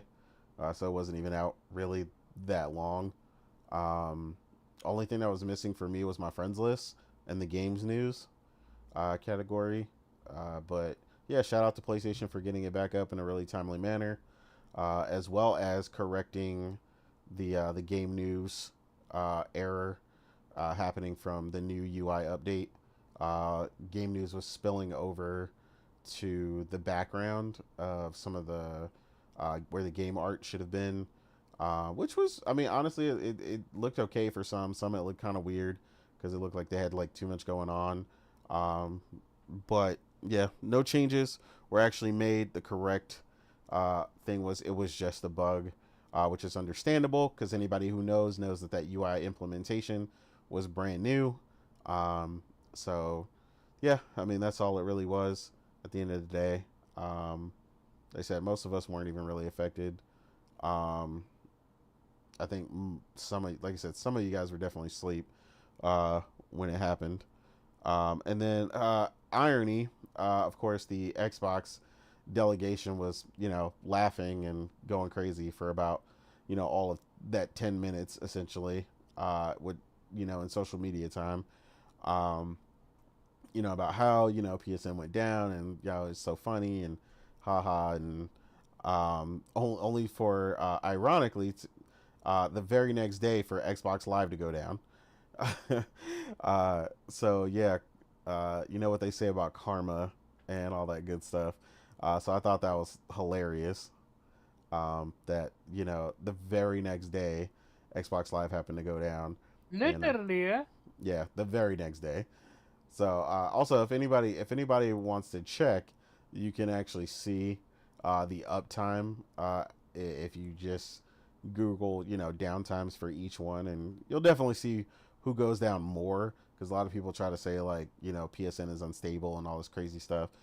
When PSN rarely goes out, but yeah, double check Xbox Live and see how many times a year that's reported as going out, and Xbox you'll have got some far fun. more. Yeah, it's far more. So Far more. It's not even funny. And yeah. what make it worse for the Xbox crew is they actually have DRM. PlayStation don't. So Yeah, good luck. so the actual thing was like everybody had lost access during during that time, if you were in a section that went out, some people allegedly reported they never lost connection, but if you did, um, then you lost access to everything. So it readily checks for that online connectivity, um, when at least when you are not set to your home console on Xbox. But some people said even when it was set to their home console, they still ran into issues, which is not supposed to be the case. So yeah, Xbox definitely needs to put out some answers for that, because that's kind of weird. That should not happen. Um, but yeah, like I said, ultimately both of them were pretty short, but the irony of it going down after was pretty funny. Um, yeah, I think, I mean, it's nothing for anyone to really comment, but just wanted to mention it because it was a funny Yeah, scenario. it's a quick one. This one, Yeah, it's funny. but yeah, irony and moral of that story is don't laugh too fast, because Especially you when might be you're next. the console that is falling off mostly. Like we stopped saying shit about how many times Xbox Live goes out because we got used to it. Yeah, So the it just second happens all the time, so I PlayStation don't even went pay attention. out, you smelled blood in the water. Like Exactly.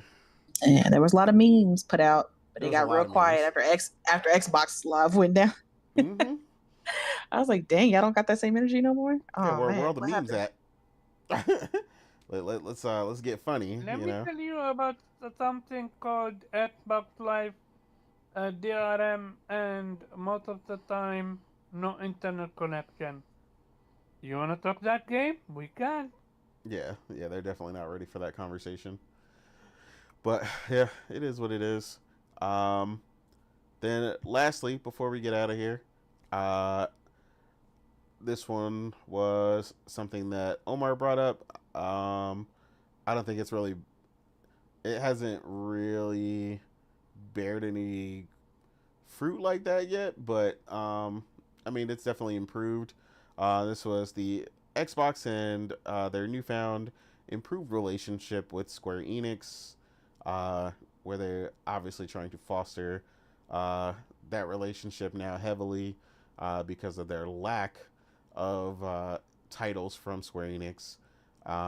Recently, obviously, they just got the Final Fantasy Pixel Remaster Collection, um, which I'd love to see sales numbers on, because you know they're telling us it's selling so well.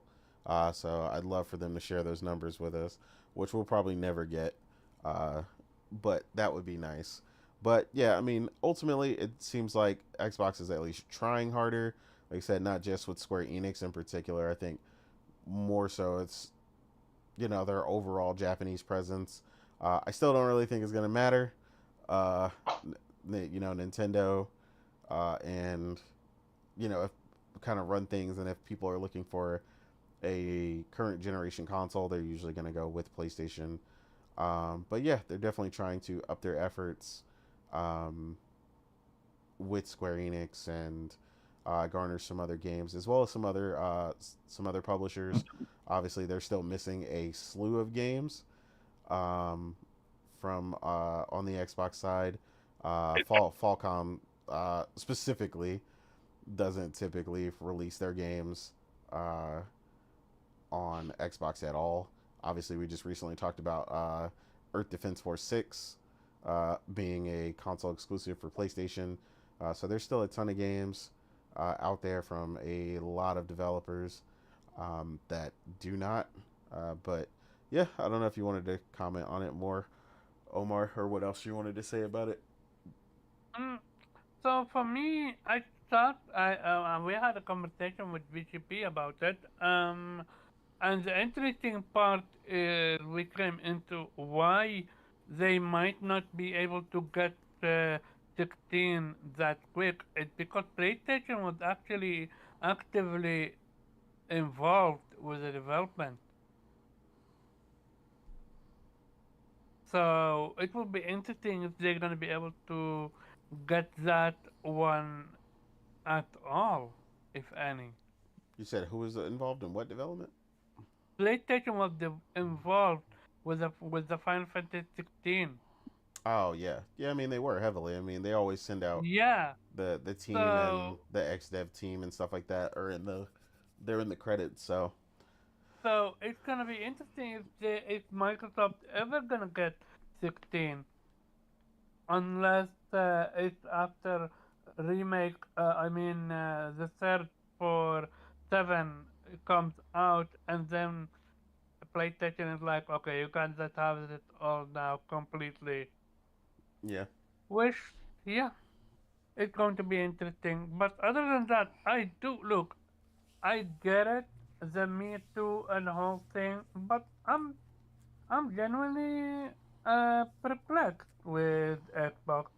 They're improving a little bit too late, but hey, what what's crazy about this is this might be their last ditch effort. yeah. This It might could be be. this is before actually going out of business because they they have no direction whatsoever. I think the second they put they started putting the game on PlayStation, it was over. It doesn't because it doesn't matter what your games are. Where they are day one on PC. Like these games that I'm excited about that they were showcased on their studio on their show on the Tokyo Game Show for Xbox. If they are not on PlayStation, I'm gonna play them on PC. I don't need an Xbox. Yeah, So their whole their whole concept was is smart is still get diminished by day one PC. yeah. It does. Sadly. Well, as far as their console business, but yeah, Yeah. no, no doubt. We did you want to comment on it or Morgan? Nope. Morgan. No. Oh, okay, I didn't think so. But yeah, I don't know. We'll see where it goes. Like I said, it hasn't really bared that much fruit yet. They're obviously trying to show, their buddy. They're taking pictures, posting it on Twitter. Hey, look at us. Shaking hands and meeting in a boardroom with people that work for Square Enix. So we'll see what that actually turns into. Um, Hopefully, the only thing I'll say, like I said, to anybody who's in a business relationship, hopefully Square is watching themselves and actually putting stipulations on the sales requirements for some of these games, because ultimately, if it turns out it's not worth it for you, um, then it's not a very fruitful business relationship. So, and that's been a big issue for Square lately, uh, with their expectations uh, and high projections for some of their games. So we'll see what happens there. But yeah, that's it Yeah, for us. they always stuck with that one. They do. But yeah, we're gonna go ahead and get out of here. It was a great show. Thank you for everybody that came through. The chat was super particip. I'm killing myself now. But You need a break. yeah, no. But thank you everybody for participating in the chat. Uh, you guys brought up some great questions. Brought up some great points. Like I said, uh, hero, hero down under. Delancey, uh, or in the chat, he's under his other name, Abdullah. Um, but Will, Sam Walton, RPG88, Salazar came through, Thrifty, Viper, of course. Warawana. Yeah, Warawana came through earlier as well. But yeah, again, thank you everybody. If I missed anybody, let me know. But otherwise, man, we're gonna get out of here and get to our intros. Weeb, let You the mean people know where they outro? can find you. I said outro. I heard you say intro, but okay. Yeah, no, I said outros. Weeb, let the people know where they can find you, sir. You can find me on Twitter as Weep Sheriff with Infinite Rhizome, and yeah, great show, and All Nation. Otter Nation. Otter Nation. Morgan, let the people know where they can find you, man. You can also find me on Twitter. Gaming. Gaming's about to gear up, especially for me and Atlas fans next week. You know, Metaphor is dropping. I need to see everybody playing it, talking about it, tweeting about it, showing gameplay.